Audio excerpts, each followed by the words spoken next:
السلام علیکم ورحمۃ اللہ وبرکاتہ۔ الحمد للہ رب العالمین، الصلاۃ والسلام علی اشرف الانبیاء والمرسلین۔ رب اشرح لی صدری ویسر لی امری واحلل عقدۃ من لسانی یفقہوا قولی۔ اللہم فقہنا فی الدین، اللہم فقہنا لما تحب وترضی۔ 28ویں پارے کے آخری سورہ تحریم مدنی صورت ہے۔ یہ 7 سے 8 ہجری کے درمیان اس کا نزول ہوا، مفصلات میں سے ہے، اور اس میں 12 آیات ہے، اور 12 آیات ہیں، اور 247 کلمات ہیں، اور 1060 حروف ہیں۔ مصحف میں نزول کے اعتبار سے مصحف میں 66 نمبر پر ہے، اور نزول کے اعتبار سے 107 نمبر پر ہے۔ سورہ حجرات کے بعد نازل ہوئی یہ سورت بھی یا ایھا النبی سے شروع ہو رہی ہے، جیسے اس سے پہلے سورہ طلاق۔ اس سورت کا نام تحریم رکھا گیا ہے۔ تحریم کا مطلب ہے حرام ٹھہرانا یا حرام کرنا۔ کیوں حرام ٹھہرانا اور کیا حرام ٹھہرانا، اس کے بارے میں آگے دیکھیں گے انشاءاللہ۔ اس سورت کا تعلق سورہ طلاق سے ہے کہ وہاں پر ازواجی زندگی جب انتہا کو پہنچ جاتی ہے تو دونوں کے بیچ گزارا مشکل ہو جاتا ہے، تو سورت میں آپشن دیا گیا ہے کہ خوبصورتی سے الگ ہو جاؤ، معروف طریقے سے۔ دوسری جگہ ایسا بھی ہوتا ہے کہ بعض مرتبہ انسان بیوی اور بچوں کی محبت میں کوئی ایسا کام جو اللہ تعالیٰ نے ہمارے لیے حلال قرار دیا ہو، اس کے اپنے اوپر حرام کر لیتے ہیں، تو یہ درست نہیں ہے۔ اس صورت پر پارے کا نام اختتام ہو رہا ہے۔ پہلی صورت اس پارے کی مجادلہ تھی، وہ بھی عورت کے تعلق سے نازل ہوئی، اور اس آخری صورت میں بھی ازواج مطہرات اور 4 عورتوں کا ذکر ہے۔ اس کا شان نزول کچھ یوں ہے کہ یہ سورہ شہد حرام کرنے پر اتری۔ عائشہ رضی اللہ تعالیٰ عنہ خود فرماتی ہیں، نبی صلی اللہ علیہ وسلم زینب بنت جہش کے پاس شہد پیا کرتے تھے اور کچھ دیر ٹھہرا کرتے تھے، یعنی جیسے کہ آپ صلی اللہ علیہ وسلم کی عادت مبارک تھی کہ شام کے وقت تمام بیویوں کے پاس جاتے اور سب کے پاس کچھ دیر ٹھہرتے، اور پھر رات میں جس کی باری ہوتی تھی اس کے پاس جاتے تھے۔ تو ایک مرتبہ عائشہ رضی اللہ عنہ فرماتی کہ زینب بنت جہش کے پاس آپ صلی اللہ علیہ وسلم گئے اور کچھ دیر ٹھہرا کرتے تھے، کیونکہ ان کے وہاں دیہات سے اصلی شہد آیا کرتا تھا۔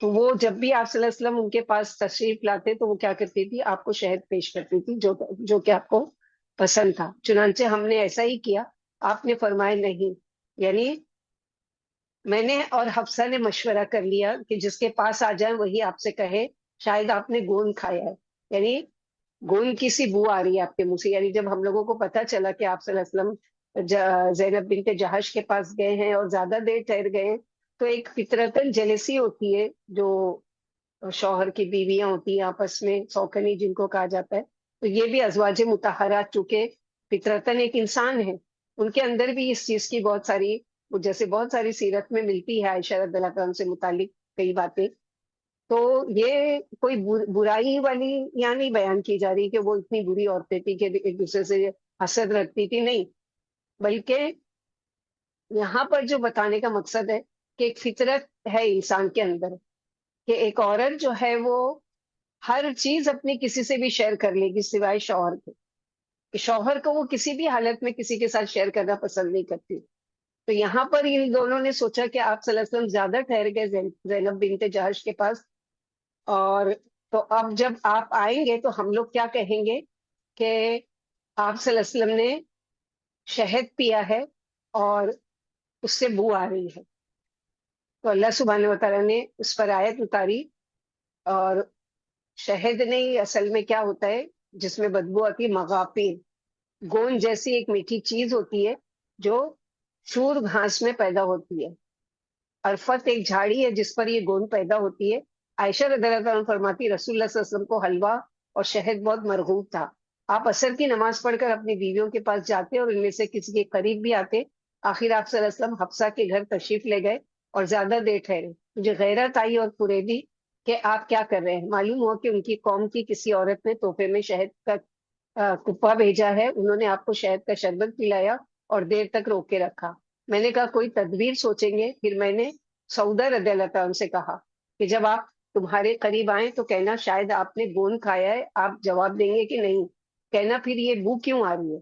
آپ فرمائیں گے مجھے حفصہ نے شہد کا شربت پلایا. بعض میں روایت میں آتا ہے کہ زینب بنت جہش، اور بعض میں آتا ہے کہ حفصہ. زیادہ صحیح کال ہے، کیونکہ آگے کی روایت میں دیکھیں گے کہ حفصہ رضی اللہ تعالیٰ عنہ جو عمر رضی اللہ تعالیٰ عنہ کی بیوی ہے، سوری بیٹی ہیں، اور عائشہ رضی اللہ تعالیٰ عنہ جو ابو بکر صدیق، ظاہر ہے کہ دونوں کے باپ بھی دوست تھے تو ان لوگ دونوں میں اچھی بنتی تھی. تو ان دونوں نے ایک مشورہ کیا اور انہوں نے کہا کہ جب آپ کے پاس آئیں تو کہنا شاید شہد کی مکھیوں نے گوند والی جھاڑی کے پھولوں سے شہد چوسا ہوگا. میں بھی یہی کہوں گی، اور حفصہ تم بھی یہی کہنا. حفصہ رضی اللہ عنہ کہتی ہے اگر آخر آپ میرے دروازے پر آ گئے، میں نے چاہا کہ آپ کو آواز دے کر عائشہ صدیقہ کی فرمائش کے مطابق آپ سے کہہ دوں، کیونکہ میں عائشہ صدیقہ سے ڈرتی تھی. پھر جب آپ ان کے قریب آئے تو حفصہ رضی اللہ عنہ بولی یا رسول اللہ صلی اللہ علیہ وسلم کہ آج آپ نے عرفت کا گوند کھایا ہے؟ فرمایا نہیں. بولی پھر یہ منہ کیسی آ رہی؟ فرمایا کہ مجھے زینب نے شہد کا شربت پلایا تھا. بولی شاید اس کی مکھیوں نے عرفت کے پھولوں کو چوسا ہوگا. عائشہ صدیقہ فرماتی ہے پھر جب آپ میرے پاس آئے تو یہی بات میں نے کہی، اور جب حفصہ رضی اللہ عنہ کے پاس گئے تو یہی بات انہوں نے بھی کہی. پھر جب آپ رضی اللہ عنہ حفصہ رضی اللہ عنہ کے پاس گئے تو انہوں نے پوچھا کیا شہد کا شربت یعنی پیا ہے آپ نے؟ فرمایا ہاں. فرمائے نہیں بلکہ آپ نے، ہم نے شہد کو حرام قرار دیا. یعنی جب دوسری مرتبہ آپ صلی اللہ علیہ وسلم حفصہ رضی اللہ عنہ کے پاس گئے تو انہوں نے پوچھا کہ کیا آپ شہد کا شربت پیئیں گے، یعنی میں آپ کے لیے بنا کر لاؤں؟ تو آپ صلی اللہ علیہ وسلم نے فرمایا کہ نہیں، ہم نے شہد کو حرام کر دیا ہے. اس پر میں نے کہا کہ خاموش رہو. آپ کو بدبو سے سخت نفرت تھی، اس وجہ سے ازواج مطہرات نے کہا کہ آپ نے عرفت کا گوند کھایا ہے، کیونکہ اس گوند میں کچھ نہ کچھ بدبو ہوتی ہے. جب آپ صلی اللہ علیہ وسلم نے فرمایا کہ میں نے تو شہد پیا ہے تو انہوں نے کہا شاید مکھیوں نے عرفت کے پھولوں کا شہد جمع کیا ہوگا، شہد میں وہی بدبو ہوتی ہے. مثلا احمد کی ابن عباس والی حدیث سے بھی یہی معلوم ہوتا ہے کہ بات بنانے والی عائشہ اور حفصہ تھی. ابن عباس فرماتے ہیں مجھے برابر یہی شوق رہا کہ میں عمر رضی اللہ عنہ سے پوچھوں کہ وہ دو عورتیں کون تھی جن کے بارے میں یہ آیت نازل ہوئی. ایک دفعہ آپ حج کو جاتے، میں بھی آپ کے ساتھ ہوتا ہوں. اثناء راہ میں آپ راستے سے ہٹ کر قضائے حاجت کو جاتے ہیں. میں پانی کا لوٹا لے کر پیچھے پیچھے ہو لیتا ہوں. فارغ ہو کر آتے ہی میں پانی ڈالتا ہوں، آپ وضو کرتے ہیں. پوچھا امیر المومنین وہ عورتیں کون تھیں جن کے بارے میں یہ آیت اتری؟ فرماتے ہیں ابن عباس افسوس تم عجیب بات پوچھ رہے ہو. بقول ظاہری عمر رضی اللہ عنہ کو ابن عباس کا سوال برا معلوم ہوتا ہے، مگر بتائے بغیر چارہ بھی نہیں تھا. فرماتے یہ عائشہ اور حفصہ تھی. تو اللہ سبحانہ وتعالیٰ نے یہاں پر ان کے لیے آیت نازل کر دی کہ یا ایھا الذین یا ایھا النبی لم تحرم ما احل اللہ لک تبتغی مرضات ازواجک واللہ غفور رحیم. اے نبی صلی اللہ علیہ وسلم، لم تحرم، کیوں آپ صلی اللہ علیہ وسلم نے حرام قرار دیا اس چیز کو جو اللہ نے آپ صلی اللہ علیہ وسلم کے لیے حلال کیا؟ آپ صلی اللہ علیہ وسلم اپنی بیویوں کی رضامندی چاہتے ہیں، واللہ غفور الرحیم، اور اللہ غفور الرحیم ہے. نبی صلی اللہ علیہ وسلم نے جس چیز کو اپنے لیے حرام کیا تھا وہ کیا تھی جس پر اللہ تعالیٰ نے اپنی تائید، اپنی ناپسندیدگی کا اظہار کیا؟ اس سلسلے میں جو ہم لوگوں نے ابھی واقعہ پڑھا تو مغافیر یعنی جس سے بدبو آتی ہے اس کا ذکر کیا. اس پر اللہ تعالیٰ نے یہ آیت نازل کی کہ اے نبی صلی اللہ علیہ وسلم، آپ صلی اللہ علیہ وسلم اس چیز کو اپنے لیے کیوں حرام کرتے ہیں؟ اس سے کیا پتہ چلتا ہے کہ حلال حرام جائز ناجائز کے احکام قطعی طور پر اللہ تعالیٰ کے ہاتھ میں ہے. کوئی عام انسان تو درکنار نبی صلی اللہ علیہ وسلم کو بھی اختیار نہیں کہ وہ کسی حلال چیز کو اپنے لیے حرام کر لے، مگر اللہ کے حکم کے مطابق یا تو قرآن میں وہ حکم موجود ہو یا وحی خفی کے ذریعے. جیسے کہ بعض بزرگوں کے قول کے میں نے اللہ کی محبت میں اپنے اوپر حرام تو حرام حلال کو بھی اپنے اوپر حرام کر لیا. یہ ایسے لوگ دین والوں کے لیے کیا مثال پیش کریں گے؟ اور پھر ایک بات یہ دیکھنے کی کہ اللہ تعالیٰ نے نبی صلی اللہ علیہ وسلم کو خاموشی سے ایک بات سمجھا دیتے ہیں، مگر قرآن میں اس کا ذکر کہ قیامت تک کے لیے سب لوگ اس بات کو سمجھ لیں کہ حرام اور حلال کا جو حق ہے، اختیار ہے، وہ کس کے پاس ہے؟ صرف اور صرف اللہ سبحانہ وتعالی کے پاس. آج بھی بعض عورتیں شوہر کی خوشی کی خاطر بعض اللہ کی حرام کردہ چیز کو اپنے لیے حلال کر لیتی ہیں یا شوہر سے کرواتی ہیں اس طرح کے کام. تو دونوں کو یاد رکھنا چاہیے کہ لا طاعت لمخلوق فی معصیت خالق، کسی مخلوق کی اطاعت جائز نہیں ہے جہاں خالق کی نافرمانی ہو. یعنی جہاں اللہ تعالیٰ کا حکم آ گئے وہاں اللہ تعالیٰ کا حکم چھوڑ کر کسی مخلوق کی بات ماننا، چاہے کہ وہ شوہر ہی کیوں نہ ہو، تو یہ اللہ سبحانہ و تعالیٰ نے اس چیز کی اجازت نہیں دی ہے. واللہ غفور الرحیم، اور اللہ خوب بخشنے والے اور خوب رحم کرنے والے. تو یا ایھا النبی، یہاں پر آپ صلی اللہ علیہ وسلم کو ایک خاص مقام، ایک خاص رسپیکٹ کی وجہ سے یا ایھا النبی کہا گیا ہے. قرآن مجید میں جگہ جگہ اللہ سبحانہ و تعالیٰ نے دیگر انبیاؤں کو ان کے ناموں سے پکارا ہے، یا عیسیٰ، یا ابراہیم، یا زکریا، یا موسیٰ، یا نوح، لیکن کہیں بھی پورے قرآن میں آپ کو یا محمد صلی اللہ علیہ وسلم نہیں ملے گا. بلکہ آپ صلی اللہ علیہ وسلم کا اتنا رتبہ بلند تھا اور آپ کی اتنی رسپیکٹ تھی اللہ سبحانہ و تعالیٰ کے یہاں کہ یا ایھا الرسول، یا ایھا المدثر، یا ایھا المزمل، یا ایھا النبی کر کے آپ صلی اللہ علیہ وسلم کو پکارا گیا. تو یہاں پر بھی اس چیز کے بارے میں بتایا جا رہا ہے کہ اللہ سبحانہ و تعالیٰ کے نزدیک اللہ کے نبی صلی اللہ علیہ وسلم کی کتنی اہمیت اور کتنی محبت ہے کہ اللہ تعالیٰ آپ کا نام لے کر کہیں نہیں پکار رہے، بلکہ کیا ہے، آپ کے لیے، یعنی اللہ سبحانہ و تعالیٰ نے آپ کو رسپیکٹ دی اور آپ کا نام نہیں لیا، یا ایھا النبی کہہ کر پکارا. اسی طرح اگلی جو آیت ہے کہ قد فرض اللہ لکم تحلۃ ایمانکم واللہ مولاکم وہو العلیم الحکیم. اللہ نے فرض کر دیا تمہارے لیے کھولنا تمہاری قسموں کا. اللہ نے تم کو اپنی پابندی سے نکلنے کا طریقہ بتا دیا ہے. مطلب یہ کہ قسم کے لیے کفارہ دے کر تمہارے لیے اس نکلنے کا طریقہ سورہ مائدہ میں بتا دیا، آیت 89 میں. اس کے مطابق عمل کر کے آپ اس عہد کو توڑ دیں. یعنی اگر آپ نے قسم کھائی ہے تو قسم کا کفارہ ادا کیجیے اور حلال کی چیز کو جو آپ نے اپنے اوپر حرام کر لیا تھا اس کو دوبارہ حلال کر لیجیے، یعنی قسم کو توڑ دیجیے. واللہ مولاکم، اور اللہ تمہارا مولا ہے اور وہ علم والے ہیں اور حکمت والے ہیں. تو یہاں پر اسی لیے اللہ کے نبی صلی اللہ علیہ وسلم کو جب یہ کہا گیا، اور ایک چیز اس چیز سے یہ بھی پتہ چلتی ہے کہ اللہ کے نبی صلی اللہ علیہ وسلم یعنی کتنے سچے امانت دار تھے کہ کوئی بھی آپ کے خلاف بھی کوئی بات ہوتی تھی اس کو بھی اللہ تعالیٰ یعنی نبی صلی اللہ علیہ وسلم نے اس کو چھپایا نہیں ہے. جیسے سورہ عبس میں بھی آپ کو ایک طرح سے ڈانٹا گیا کہ عبس وتولی ان جاءہ الاعمی وما یدریک لعلہ یزکا. اسی طرح سورہ حاقہ میں وَلَوْ تَقَوَّلَ عَلَيْنَا بَعْدَ الْأَقَاوِيلِ، اگر آپ قرآن کو اپنی طرف سے گھڑ لیتے تو ہم آپ کا دائنا ہاتھ پکڑ لیتے اور پھر آپ کی شہرک کو کاٹ دیتے.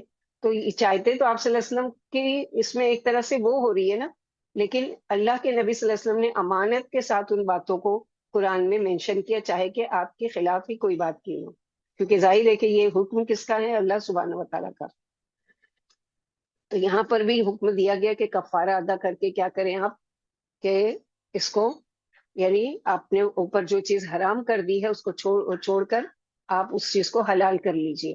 ہمارے وہاں کتنی چیزیں اپنی مرضی سے، ہمارے خاندان میں کالا رنگ نہیں چلتا، ہمارے وہاں گرین کلر نہیں چلتا، اور ہمارے وہاں رات میں جھاڑو لگانا نہیں چلتا، اور ہمارے پتہ نہیں کیا کیا عجیب عجیب رسمیں، اور سفید کلر تو صرف بیواؤں کا ہے. تو یہ ساری چیزیں تو ایسی کوئی چیز نہیں جو ان الحرام بین و ان الحلال بین، حلال بھی واضح ہے اور حرام بھی واضح ہے.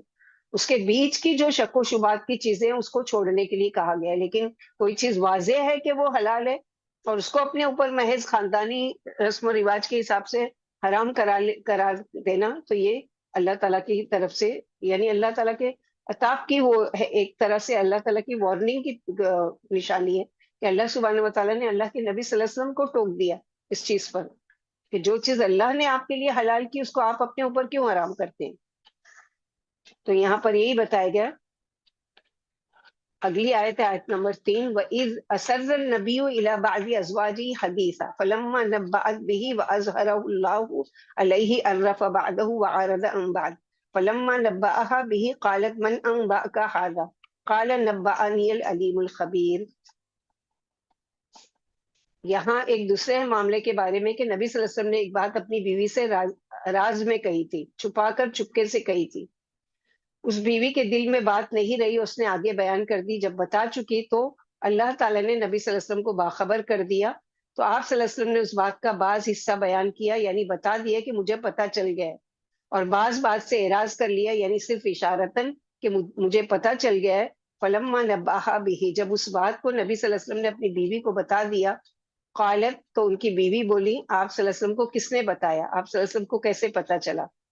یعنی بالکل ایک عام انسان کی گھریلو زندگی کے تعلقات کی طرح بھی آپ صلی اللہ علیہ وسلم کی گھریلو زندگی بھی تھی، کہ بیویوں کے ساتھ جو تعلقات ہوتے تھے۔ قال نبأنی العلیم الخبیر، نبی صلی اللہ علیہ وسلم نے فرمایا مجھے اس ہستی نے بتایا جو بہت علم رکھنے والی، خبر رکھنے والی ہستی ہے۔ اب ہمارے دماغ میں ایک سوال آ رہا ہے کہ کیا یہ بات کیا تھی؟ اس بات پر تو پکڑا جا رہا ہے کہ بات کیا تھی، اور چھپا کر کی ہوئی بات تھی۔ تو اللہ سبحانہ و تعالیٰ یہاں پر یہی بتا رہے ہیں کہ جیسے کہ عمر رضی اللہ عنہ فرماتے ہیں کہ ہم قرشی عورتوں پر غالب تھے، یعنی جب مکے میں تھے تو قریشی عورتوں پر غالب تھے، جب مدینہ آئے تو مدینہ والوں کی عورتوں کو مردوں پر غالب دیکھ کر ہماری عورتوں نے بھی ہم پر غالب ہونا چاہا۔ میری رہائش امیہ کے گھر ایک گاؤں میں تھی۔ ایک دن میں اپنی بیوی پر ناراض ہوا، اس نے مجھے الٹ کر جواب دیا، مجھے اس کا جواب دینا برا معلوم ہوا۔ بولی جواب کیوں برا معلوم ہوتا ہے؟ اللہ کی قسم نبی صلی اللہ علیہ وسلم کی بیویاں بھی آپ کو جواب دیتی ہیں اور آپ کو دن بھر چھوڑ بھی دیتی ہیں۔ غرض یہ کہ میں حفصہ جو ان کی بیٹی تھی کے گھر پہنچا اور ان سے پوچھا کیا تم اللہ کے رسول کو جواب دیتی ہو؟ بولی ہاں۔ پوچھا کیا دن بھر چھوڑ بھی دیتی ہو؟ بولی ہاں۔ میں نے کہا ایسا کرنے والی برباد ہوئی اور نقصان میں پڑی، کیا اسے ڈر نہیں لگتا کہ رسول اللہ صلی اللہ علیہ وسلم کی وجہ سے اللہ ناراض ہو جائیں گے اور وہ ہلاک ہو جائے؟ خبردار تم آپ کو الٹ کر جواب نہ دینا اور آپ سے کچھ نہ مانگنا، تمہارا جو دل چاہے مجھ سے مانگ لو، اس سے دھوکہ نہ کھانا کہ عائشہ بھی ایسا کرتی ہیں، وہ تم سے زیادہ خوبصورت ہے اور رسول اللہ صلی اللہ علیہ وسلم کو زیادہ پیاری ہے۔ فرمایا میرا ایک انصاری پڑوسی تھا، ہم باری باری آپ کے پاس آیا جایا کرتے تھے۔ ایک دن وہ آتا تھا، ایک دن میں۔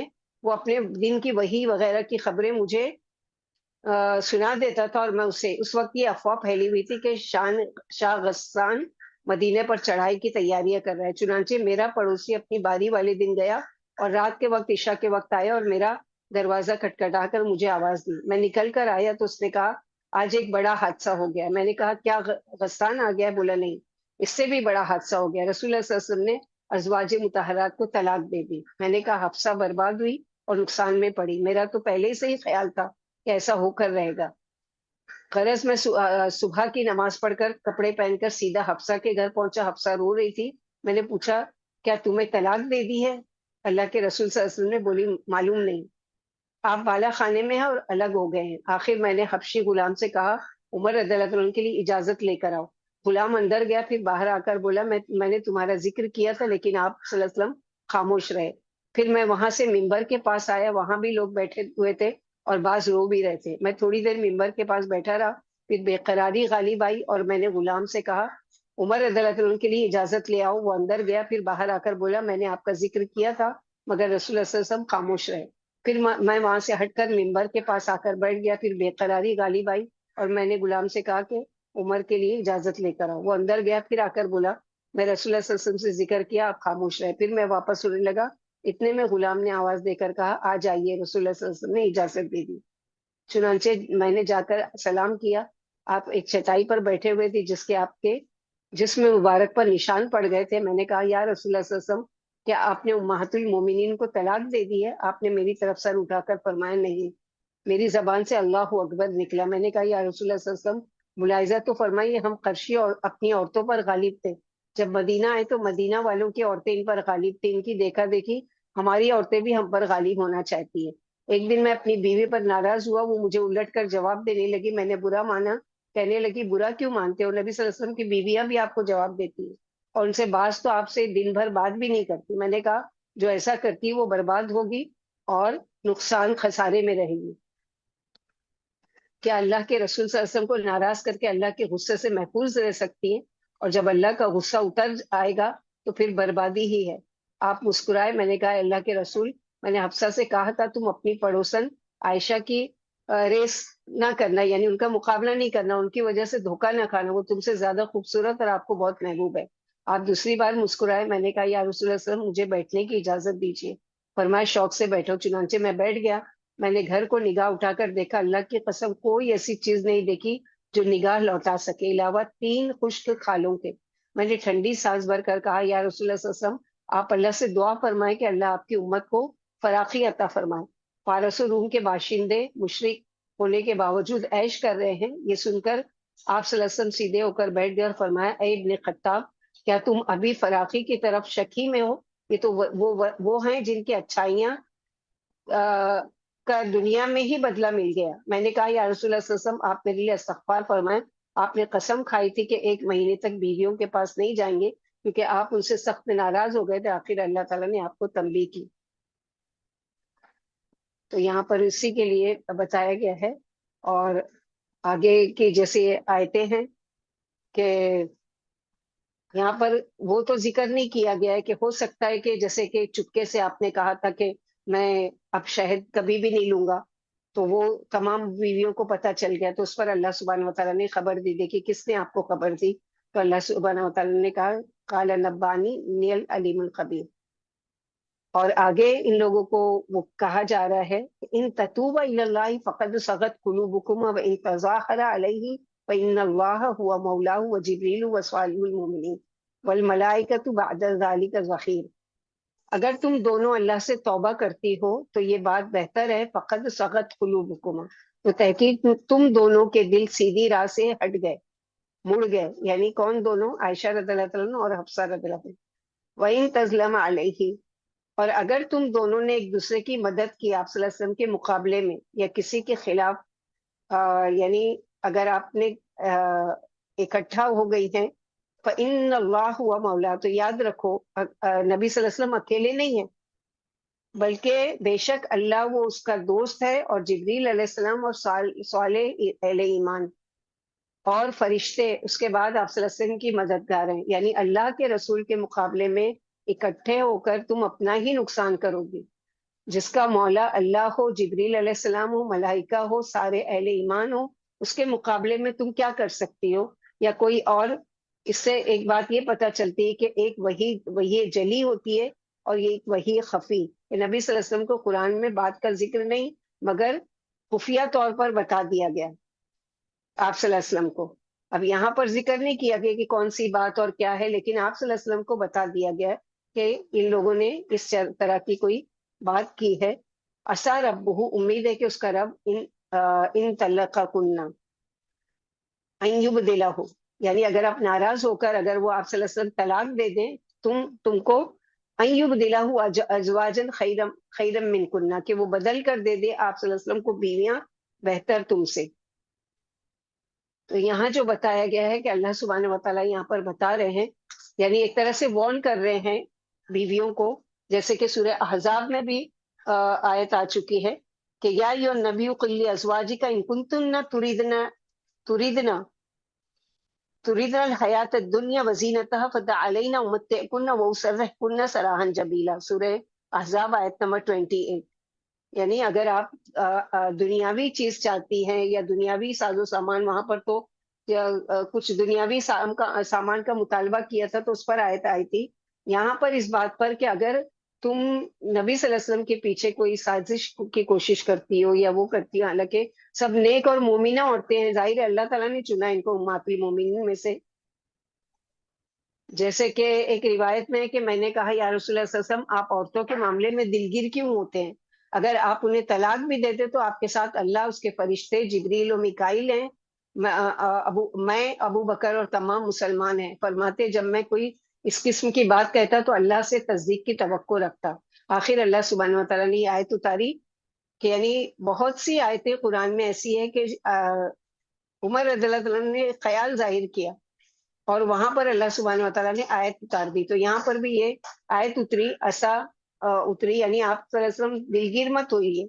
وَإِن تَظَاهَرَ عَلَيْهِ میں بولا کیا آپ نے طلاق دے دی ہے؟ فرمایا نہیں. پھر میں نے باب مسجد پر کھڑے ہو کر زور سے کہا نبی صلی اللہ علیہ وسلم نے عورتوں کو طلاق نہیں دی. اور وَإِذَا جَاءَهُمْ أَمْرٌ مِّنَ الْأَمْنِ سورہ نساء آیت نمبر 83 بھی اتری. یعنی وہ امن یا خوف کی خبر ملتے ہی اسے فوراً پھیلا دیتے ہیں. یعنی سب جگہ خبر پہنچ گئی کہ اللہ کے نبی صلی اللہ علیہ وسلم نے اپنی بیویوں کو طلاق دے دی ہے.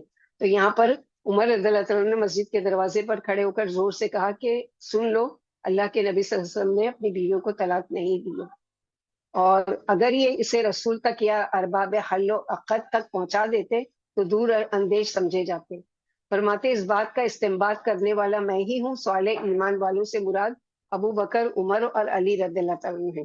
یعنی یہاں پر جو ہے کہ اگر آپ امید ہے کہ اگر تم کو وہ طلاق دے تو اللہ سبحانہ و تعالیٰ اس سے بہتر بھیجیں گے، اور اللہ سبحانہ و تعالیٰ مولا ہیں، اور جبریل علیہ السلام ہے صالح المومنین۔ صالح المومنین میں سے کون ہے مراد؟ ابو بکر، عمر اور علی رضی اللہ تعالیٰ عنہ۔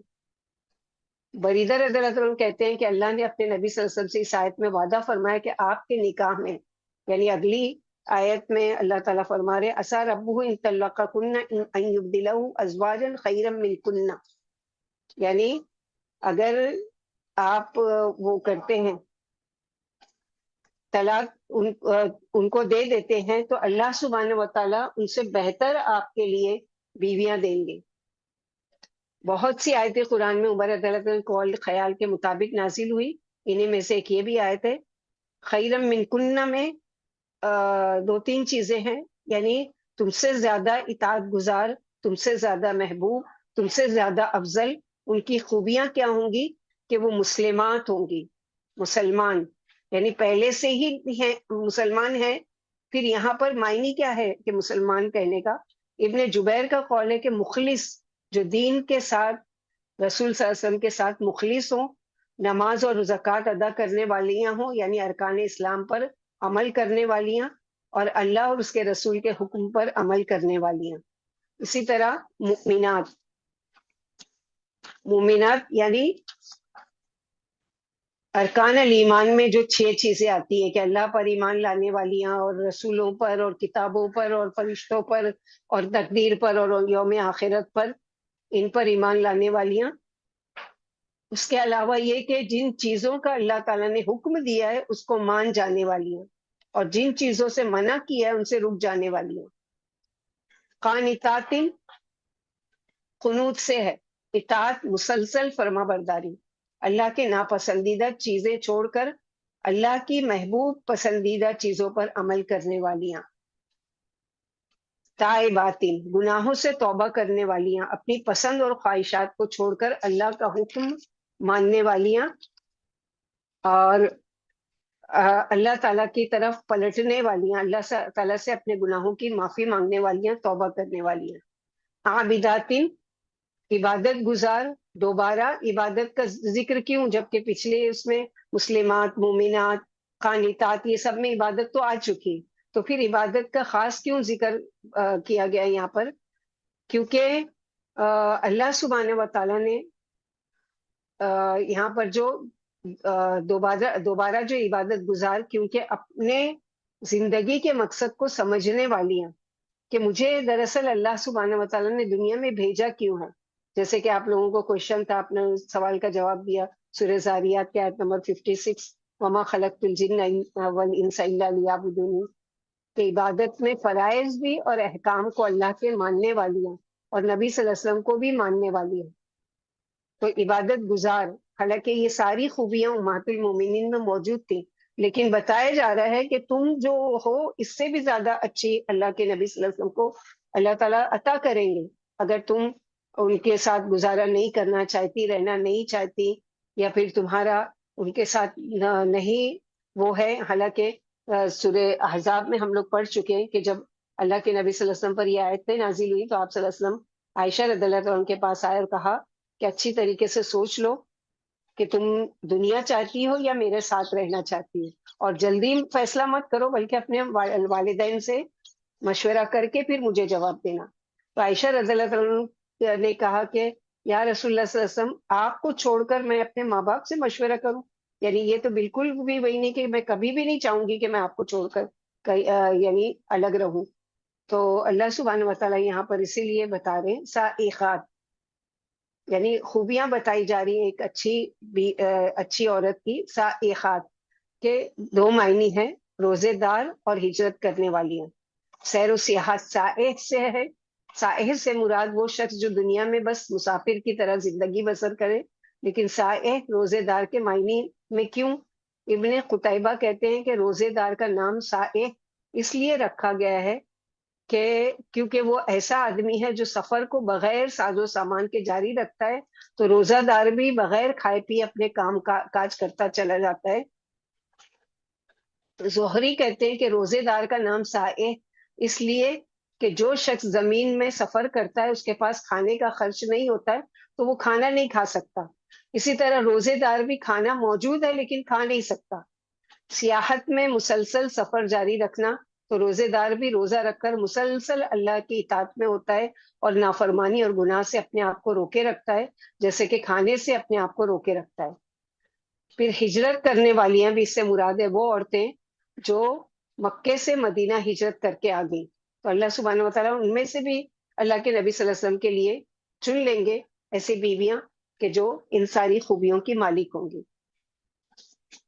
سیبات و ابکار، سیبات یعنی لوٹ آنے والی، طلاق کے بعد یا شوہر کے فوت ہو جانے کے بعد دونوں ہی شوہر والیاں، یعنی آپ صلی اللہ علیہ وسلم کے نکاح میں سیبات بھی تھیں اور ابکار بھی، اور ابکار میں سے صرف عائشہ رضی اللہ عنہ تھی یعنی کنواریوں میں سے۔ اس سے کیا پتہ چلتا ہے کہ کسی مطلقہ عورت سے شادی کرنا کوئی عیب کی بات نہیں ہے، یا کسی بیوہ عورت سے۔ آپ صلی اللہ علیہ وسلم کی ازواج میں سے طلاق یافتہ صرف ایک تھی، زینب بنت جہش، باقی آپ صلی اللہ علیہ وسلم کی جتنی بیویاں تھی خدیجہ رضی اللہ عنہ سے لے کے باقی عائشہ رضی اللہ عنہ کے علاوہ سب بیوہ تھی۔ قلبی کا قول ہے کہ اللہ نے سیب سے مراد آسیہ رضی اللہ عنہ فرعون کی بیوی اور بکر سے مراد مریم بنت عمران کو لیا ہے یہاں اس سے مراد، اور یہ دونوں جنت میں آپ صلی اللہ علیہ وسلم کی بیویاں ہوں گی۔ تو ان آیتوں میں ہم سب کے لیے سبق کہ یہ تمام خوبیاں ایک مومن عورت میں ہونا چاہیے جو اللہ کی پسندیدہ کاموں میں سے ہے، جس کا ذکر اس آیت میں کیا گیا ہے۔ اچھی مسلمان عورت ہو، مومنہ ہو، اطاعت گزار ہو، کوئی گناہ ہو جائے تو فوراً توبہ کرنے والی، عبادت گزار، روزہ رکھنے والی، دین کے راستے میں اگر ضرورت پڑے تو برے ماحول سے اچھے ماحول میں ہجرت کرنے والی۔ اور دوسری چیز اس آیت میں کہ نعمتوں کی ناشکری کی وجہ سے نعمتیں بعض اوقات چھین لی جاتی ہیں، جیسے ازواج مطہرات کو یہاں پر بتایا جا رہا ہے کہ اگر تم ناقدری کرو گے، اللہ کے نبی صلی اللہ علیہ وسلم کی بات نہیں مانو گی اور اللہ کے نبی صلی اللہ علیہ وسلم کے خلاف اگر کوئی محاذ آرائی کرو گی تو اللہ سبحانہ و تعالیٰ تم سے یہ ازواج مطہرات کی جو نعمت ہے اللہ تعالیٰ تم سے چھین کر کیا ہے کسی اور کو دے دیں گے۔ تو آپ صلی اللہ علیہ وسلم کے گھرانے کی اصلاح کرنے کے اب اللہ تعالیٰ سارے اہل ایمان کو خطاب کر رہے ہیں اگلی آیت میں، یعنی یا ایھا الذین آمنوا قوا انفسکم واہلیکم نارا وقودها الناس والحجارہ علیہا ملائکۃ غلاظ شداد لا یعصون اللہ ما امرہم ویفعلون ما یؤمرون۔ ازواج مطہرات سے خطاب، اس سے شروعات ہوئی گھر سے، اب عام مومن لوگوں مومن مسلمان مومن عورتیں بھی اور مومن مردوں سب سے خطاب ہے۔ اور یہاں پر جو بتایا گیا ہے کہ اے لوگوں جو ایمان لائے ہو، بچاؤ اپنے آپ کو اور اپنے گھر والوں کو جہنم کی آگ سے، یعنی سب کی ذمہ داری ہے۔ وقودها الناس والحجارہ، جس کا ایندھن انسان اور پتھر ہے۔ ایمان والوں سے خطاب ہے، عام لوگوں سے ہے، کیونکہ عام طور پر ہم یہ سمجھتے ہیں کہ جہنم کی آگ تو صرف کافروں کے لیے بنی ہے، ہمارا اس سے کیا واسطہ۔ یہاں اللہ تعالیٰ فرما رہے ہیں کہ ایمان والوں کو بھی اس سے بچنے کی فکر کرنا چاہیے۔ اصلاح اور تبلیغ کا آغاز اپنے گھر سے ہونا چاہیے، لیکن اس کا مطلب یہ نہیں ہے کہ گھر سے شروع ہو کر گھر تک ہی رہنا چاہیے، بلکہ گھر سے باہر بھی یہ کام کرنا ہے، گھر والوں کی بھی اصلاح اور گھر سے باہر بھی، کیونکہ ہر مسلمان کو دوسرے مسلمان پر حق ہے کہ وہ کوئی غلط بات اگر اس کو دیکھے تو اس کو ہاتھ سے روکے، نہیں ہے تو زبان سے روکے، اور نہیں ہے تو دل میں برا سمجھے، جیسے کہ اللہ سبحانہ و تعالیٰ نے اس کے بارے میں پوری ایک سورہ نازل کر دی۔ بسم اللہ الرحمن الرحیم، والعصر ان الانسان لفی خسر الا الذین آمنوا وعملوا الصالحات وتواصوا بالحق وتواصوا بالصبر۔ تو سب سے پہلے اپنی فکر کرو، پھر گھر والوں کی، پھر باہر کی۔ تو یہاں پر یہی بتایا گیا ہے، انہیں ذکر اللہ کی تاکید کرو اور خود بھی اللہ کی اطاعت کرو۔ گناہوں سے بچتے رہو، اللہ سے ڈرتے رہو، اور انہیں بھی اللہ سے ڈرنے کی تاکید کرتے رہو۔ گھر والوں سے اللہ کی عبادت کراؤ، انہیں گناہوں سے بچاؤ، ان پر شرعی قوانین جاری کرو اور انہیں شرعی احکام بجا لانے کا شوق دلاؤ۔ نیک کاموں میں ان کی حوصلہ افزائی کرو اور برے کاموں پر ڈانٹو۔ ہر مسلمان کا فرض ہے کہ اپنے کنبے قبیلے کے لوگوں کو، لونڈی غلام کو اور زیر اثر لوگوں کو اللہ کی نافرمانیوں سے روکتا رہے اور فرما برداری کا شوق دلاتا رہے، اور اتنا شرعی علم ضرور سکھا دے جس سے وہ آخرت اس کی سنور جائے۔ تو یہاں سب سے پہلے جو خطاب ہے وہ کون ہے؟ خود اپنا نفس۔ عبداللہ بن مسعود رضی اللہ عنہ کہتے ہیں کہ یا ایھا الذین آمنو کی جب آیت آئے تو پوری طرح توجہ سے سنو کہ اس میں یا تو کسی اچھی بات کا حکم دیا جا رہا ہے یا بری بات سے روکا جا رہا ہے۔ آپ صلی اللہ علیہ وسلم بھی اس میں شامل ہیں۔ انفسکم، امر کا صیغہ ہے، جیسے کہ ہم لوگ دعا کرتے ہیں وقینا عذاب النار، بچانا۔ تو اپنے آپ کو بھی اور اپنے گھر والوں کو بھی اپنی فکر بچاؤ، اللہ کی اطاعت کر کے اور گھر والوں کو نصیحت کے ذریعے، محبت کے ذریعے، ان کے ساتھ اچھا سلوک کر کے اچھا ماحول بناؤ اور دعا بھی کرتے رہو۔ بعض مرتبہ سختی سے بھی ہماری کیا نصیحت ہوتی ہے کہ بچوں کے لیے، دنیاوی کاموں کے لیے، تم اتنا پڑھ لو، تم کو یہ ڈگری ملے گی تو تم اتنا کمانے لگ جاؤ گے اور تم دنیا میں یہ عزت پاؤ گے اور یہ ناموری ہوگی اور یہ شہرت ہوگی اور یہ تمہارا اسٹیٹس بن جائے گا اور یہ اور وہ ساری چیزیں۔ تو اس کام کے لیے پہلے خود یعنی بچپن سے ہی بچوں کی دین کے معاملے میں بھی ٹریننگ، جیسے کہ اللہ کے نبی صلی اللہ علیہ وسلم کی کئی باتوں سے، کئی احادیث سے، کئی سیرت کے واقعات سے پتہ چلتا ہے کہ اللہ کے نبی صلی اللہ علیہ وسلم کس طرح سے بچوں کی تربیت کیا کرتے تھے۔ تو اس کام کے کرنے کے لیے سب سے پہلے ہم کو خود کو کیا کرنا پڑے گا کہ خود علم حاصل کرنا پڑے گا، قرآن کو پڑھنا پڑے گا، اس کے مطابق اپنے آپ میں خود تبدیلی لانا پڑے گی اور پریکٹیکلی اپنے گھر والوں کو بتانا پڑے گا۔ پھر صرف گھر والوں کو نصیحت نہیں بلکہ ان کے لیے بھی کسی نہ کسی طرح تعلیم کا انتظام، یعنی صرف بچوں کو نصیحت ہی نہیں کرتے رہیں بلکہ ان کے لیے بہترین تعلیم و تربیت کا، اچھی تربیت کا انتظام کرنا، حکمت سے، نصیحت سے، سر پر ہر وقت سوار ہو کر نہیں کہ چلو نماز کیوں نہیں پڑھتے، نماز پڑھو، نہیں، خود سے اپنے آپ سے چلو وہ وقت ہو گیا، اذان ہوگی، چلو نماز پڑھتے ہیں۔ اب وہ بچہ کہے گا کہ اگلی مرتبہ امی مجھے کہیں گی، اس سے پہلے وہ اٹھ کر خود چلا جائے گا۔ تو کچھ نہ کچھ لازمی ضروری ہے، جیسے گھر کے کام کے علاوہ بھی، کیونکہ ابن عمر رضی اللہ عنہ فرمایا کلکم مسئول وکلکم مسئول عن رعیتہ، تم میں سے ہر شخص نگران ہے اور ہر شخص سے اس کی رعیت کے بارے میں پوچھا جائے گا۔ عورت اپنے گھر اور شوہر کے اور بچوں کے گھر کی نگران ہے، اس سے اس کے بارے میں سوال کیا جائے گا۔ اسی لیے جب بچہ 7 سال کا ہو جائے تو بچے کو عادت ڈالنا شروع کرو نماز کی، اور جب بچہ 10 سال کا ہو جائے تو کسی بھی عبادت میں سختی کرنے کا حکم نہیں دیا گیا، لیکن یہاں پر کیا ہے کہ نماز کے لیے سختی کرو ان پر۔ اسی طرح نیکی کے، خیر کے کاموں میں خود اپنے ساتھ بچوں کو بھی شامل کرنا چاہیے، جیسے کہ ابراہیم علیہ السلام اور اسماعیل علیہ السلام کی مثال ملتی ہے کہ وَإِذْ يَرْفَعُ إِبْرَاهِيمُ الْقَوَاعِدَ مِنَ الْبَيْتِ وَإِسْمَاعِيلُ رَبَّنَا تَقَبَّلْ مِنَّا إِنَّكَ أَنْتَ السَّمِيعُ الْعَلِيمُ، جب ایک بنیاد اٹھا رہے تھے ابراہیم علیہ السلام کعبے کی، تو شامل کیا اپنے بیٹے کو بھی، اسماعیل علیہ السلام کو، اور دونوں نے مل کر کعبے کو تعمیر کیا، اور تعمیر کرنے کے بعد ایک بڑا کام کیا، گھر کو آباد کرنے والا، اور گھر عبادت کا کے لیے گھر بنایا۔ اس کے باوجود بھی اپنے آپ کو بڑی چیز نہیں کہہ رہے ہیں بلکہ کیا کہہ رہے ہیں کہ ربنا تقبل منا انک انت ہمارے رب، ہم نے جو کوشش کر سکتے تھے کہ اب آپ قبول کیجئے۔ پھر ماں جو ہوتی ہے، جیسے کہ ہاجرہ رضی اللہ عنہ کی تربیت، کیونکہ ہم کہتے ہیں کہ میں اکیلے کیا کروں، باپ کو کرنا چاہیے، نہیں، بعض مرتبہ شوہر کا رجحان دین کی طرف زیادہ نہیں ہوتا، تو کیا یہ عذر پیش کر کے اپنے بچوں کو ہم چھوڑ دیں گے کہ چونکہ باپ نے ہی تربیت کرتے ہیں اور باپ کا کام ہے، لڑکے اسپیشلی ان کو کرنا نہیں؟ عورتیں، حاجرہ رضی اللہ عنہ اکیلے، ابراہیم علیہ السلام تو ان کو بچپن میں ہی چھوڑ کر چلے گئے ماں کے پاس، بڑے ہونے تک کا کس نے ان کی تربیت کی؟ اسماعیل علیہ السلام کی، کہ بہترین، بعد میں اللہ تعالیٰ نے ان کے لیے نبوت کا وہ دیا، لیکن پہلے تو وہ اپنی ماں کے ماتحت تھے نا، اس طرح سے جیسے کہ اللہ کے نبی صلی اللہ علیہ وسلم عمر بن سلمہ کہتے ہیں کہ میں جب چھوٹا بچہ تھا اور آپ صلی اللہ علیہ وسلم کی پرورش میں تھا، کھاتے وقت میرا ہاتھ برتن میں چاروں طرف گھومتا تھا، تو آپ صلی اللہ علیہ وسلم نے فرمایا بیٹا بسم اللہ پڑھ لیا کرو، دائیں ہاتھ سے کھایا کرو اور برتن میں وہاں سے کھاؤ جو تمہارے قریب ہو۔ وہ کہتے ہیں کہ پھر میں اس ہدایت کے مطابق کھاتا رہا، تو اس سے کیا پتہ چلتا ہے کہ صرف نماز روزہ ہی نہیں سکھانا ہے، بلکہ بچوں کو بچپن سے ادب و آداب بھی سکھانا ہے کہ کوئی بڑا ہے یا کہیں جا رہے ہو تو سلام کرو۔ اور بعض دفعہ یہ ہوتا ہے کہ ہم خود ان کے سامنے کیا کر رہے ہوتے ہیں، مثلاً کھانا سب مل کر کھا رہے ہیں، اب سیدھے ہاتھ سے جب ہم کھانا کھاتے ہیں تو ہاتھ گندا ہو گیا، گندا تو نہیں ہوا، خیر وہ تو غذائی لگی جو ہمارے منہ میں جا رہی ہے، ہمارے حساب سے وہ گندا ہو گیا، تو کیا کرتے ہیں اس ہاتھ سے گلاس نہیں پکڑتے اور دوسرے ہاتھ سے پکڑتے ہیں، یا اس کو ٹیک لگا لو یہ کر لو، کیوں؟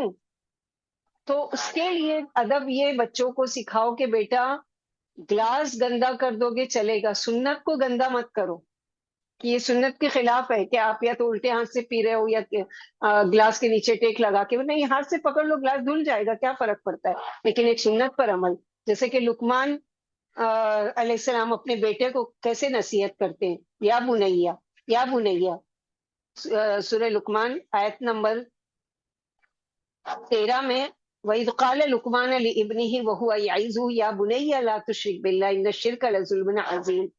تو سب سے پہلی ٹریننگ جو اپنے بچوں کو کہ توحید کی، ایک اللہ کی طرف ان کا دھیان، ان کا دماغ، ان کا سب کچھ، کہ جو کچھ بھی ہے بچپن سے اللہ تعالیٰ کی پہچان، کہ تم کو اور ہم کو اللہ نے پیدا کیا، ماں بھی تم کو جو دی وہ اللہ تعالیٰ نے دی، باپ جو دیا اللہ تعالیٰ نے دیا، گھر جو دیا اللہ تعالیٰ نے دیا، کھلا پلا جو رہے اللہ تعالیٰ، اللہ تعالیٰ کے حکم سے ہم زندہ ہیں، ہر چیز کے معاملے میں اللہ سے ڈائریکٹ مانگنا ہے تو صرف اللہ سے مانگو، کچھ محبت رکھنا ہے تو ماں باپ سے بھی زیادہ اللہ تعالیٰ سے محبت رکھو، ہر چیز کے معاملے میں توحید کا سبق بچپن سے، چھوٹے پن سے جب بچہ سمجھدار ہو جاتا ہے، جب سے اللہ اکبر اور اللہ بعض دیکھو کتنا اچھا ہنستا ہے، دیکھو دیکھو یہ پوئٹری کتنے اچھے سے پڑھتا ہے، دیکھو یہ کرتا ہے، تو کیوں نہیں سکھاتے اللہ اکبر، اللہ کہنا پہلا لفظ بچے کو کیوں نہیں سکھاتے، اللہ کی پہچان کیوں نہیں کراتے؟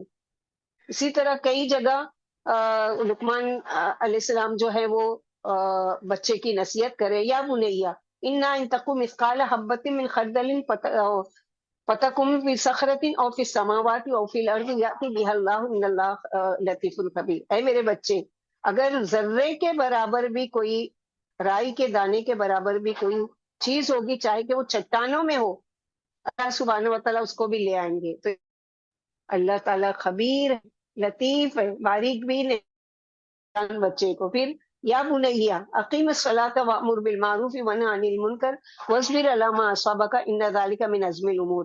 اے میرے بچے، نماز قائم کر اور حکم دے نیکی کا اور روک برائی سے، اور صبر کرنا جب بھی کوئی مصیبت آئے تجھ پر، یہ ہمت کے کاموں میں سے ہے۔ تو دین کی بھی تعلیم دے رہے ہیں، ان آیتوں میں بتایا جا رہا ہے لقمان علیہ السلام اپنے بچے کو، اور ادب بھی سکھا رہے ہیں، کیسے وَلَا تُسَعِّرْ خَدَّكَ لِلنَّاسِ وَلَا تَمْشِ فِي الْأَرْضِ مَرَحًا إِنَّ اللَّهَ لَا يُحِبُّ كُلَّ مختال فخور۔ اے میرے بچے، گال پھلا کر لوگوں سے نہیں ملنا، یعنی تکبر کے ساتھ نہیں ملنا، اور تکبر کے ساتھ زمین پر نہیں چلنا، کیونکہ اللہ تعالیٰ شیخی خوروں کو، متکبرین کو پسند نہیں کرتے۔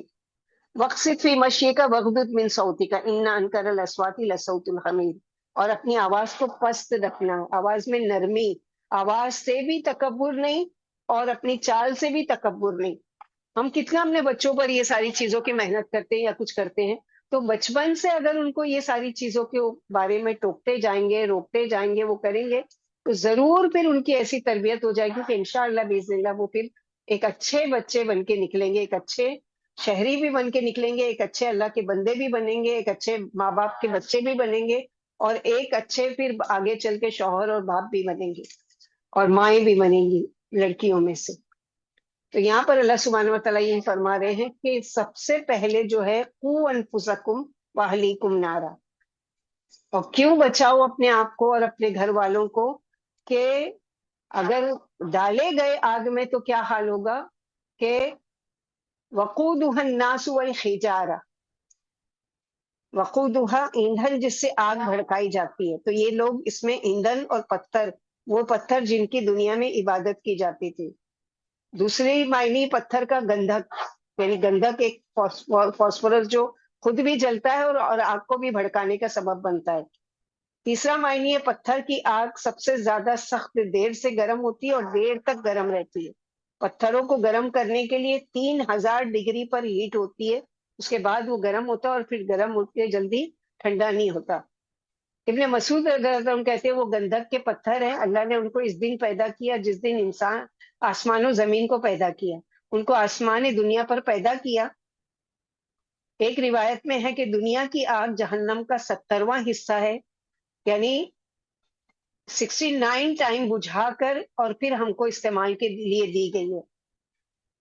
اور وہ جس جہنمی کو وہ جلائے گی، اس جہنمی کا حال یہ بتایا گیا روایت میں کہ اگر وہ ایک سانس لے لے دنیا میں تو وہ ایک سانس صرف لینے کی وجہ سے 1,00,000 لوگوں کو جلانے کے قابل ہو جائے گی. یعنی اس کی ایک سانس لینا، اتنا وہ جل کر اس میں اتنی. اللہ محفظ نہ منہم اللہ ملاتا جل منہم. تو جو ماں باپ اپنے بچوں پر دینی تربیت پر محنت نہیں کرتے، یاد رکھیں کہ کل کو قیامت کے دن وہ اللہ کے سامنے ماں باپ کو مجرم کے کٹہرے میں کھڑا کریں گے کہ یا رب انہوں نے ہم کو نہیں بتایا تھا، انہوں نے ہم پر کوئی محنت نہیں کی تھی، بچپن سے ہمارے ساتھ کوئی انہوں نے کوئی وہ نہیں کیا تھا. تو ہم مائیں اسپیشلی یہ ہے کہ اپنے بچوں کو یعنی اللہ تعالیٰ کی خشیت، اللہ تعالیٰ کا تقوی، اللہ تعالیٰ کا ڈر خوف یہ دلاتے رہیں کہ اللہ سبحانہ و تعالیٰ کے یہاں اس چیز کے بارے میں کیا کیا جائے گا، وہ پوچھا جائے گا اور ہم سے طلب کیا جائے گا. بتوں اور مورتیوں کو نارے جہنم میں کیوں پھینکا جائے گا جبکہ وہ نہ تو عقل رکھتے ہیں نہ ان کا کچھ گناہ ہے؟ تو جواب یہ کہ ان بتوں اور مورتیوں کو عذاب دینے کے لیے جہنم میں نہیں پھینکا جائے گا، بلکہ ان کے پجاریوں کو یہ جتلانے کے لیے کہ انہیں جہنم میں پھینکا جائے گا کہ دیکھو تم جن چیزوں کو الہ سمجھتے تھے وہ الہ نہیں تھی، وہ تو سب الہ واحد یعنی اللہ تعالیٰ کی مخلوقات تھی. تم کہتے تھے کہ وہ تمہیں نفع دیں گی، حالانکہ وہ خود تمہارے ساتھ آگ میں جل رہی ہیں. یہ ان کے پچھتاوے میں اور اضافہ ہو جائے گا. دنیا میں کافر جن مخلوقات کو پوچھتے ہیں ان میں حضرت عیسیٰ بھی شامل ہے. بعض کافر فرشتوں کو بھی پوچھتے تھے، تو کیا حضرت عیسیٰ اور فرشتوں کو بھی نارے جہنم کا ایندھن بننا پڑے گا؟ جواب اس کا یہ کہ حضرت عیسیٰ اور حضرت عزیر اور فرشتے اور دیگر اولیاء اور صلحاء جن کی غلط طور پر پرستش کی نارے جہنم کا ایندھن نہیں بنیں گے، کیونکہ اللہ سبحانہ و تعالیٰ نے فرمایا کہ سورہ انبیاء میں انکم وما تعبدون من دون اللہ حسب جہنم انتم لہا واردون، بے شک تم اور جن کی اللہ کے سوا تم عبادت کرتے ہو جہنم کا ایندھن ہے، تم اس میں داخل ہونے والے ہو. اس کے بعد فرمایا سورہ انبیاء کی پہلی آیت تھی 98، دوسری ہے 101 102 کہ ان الذين سبقت لهم من الحسنى اولئك عنها مبعدون لا يسمعون حسيسها وهم فيما اشتهت انفسهم خالدون. بے شک جن لوگوں کے لیے ہماری طرف سے پہلی ہی نیکی اور بھلائی مقدر ہو چکی ہے وہ اس سے دور رکھے جائیں گے، اس کی آہٹ بھی نہیں سنیں گے اور وہ ان نعمتوں میں ہمیشہ رہیں گے جو ان کے دل چاہیں گے. اللہ تعالیٰ نے دنیا کی آگ کو آخرت کی آگ کے لیے یادگار بنا دیا ہے. سورہ واقعہ میں افرائیتم النار التی تورون انتم انشأتم شجرتها ام نحن المنشئون نحن جعلناها تذکرة ومتاعا للمقوین. بتاؤ تو وہ آگ جو تم جلاتے ہو کیا اس کا درخت تم نے پیدا کیا یا ہم پیدا کرنے والے؟ ہم ہی نے اسے یاد دہانی کا ذریعہ اور مسافر کو لیے فائدہ کا بنایا. اللہ کے نبی صلی اللہ علیہ وسلم نے فرمایا یہ آگ جسے ابن آدم جلاتا ہے یہ آگ نارے جہنم کا 70واں حصہ ہے. صحابہ کرام نے عرض کیا اللہ کے رسول جلانے کے لیے تو یہی آگ بہت کافی ہے. فرمایا اس کے باوجود وہ آگ اس آگ کے مقابلے میں 70 گنا زیادہ گرم اور شدید رکھی گئی ہے.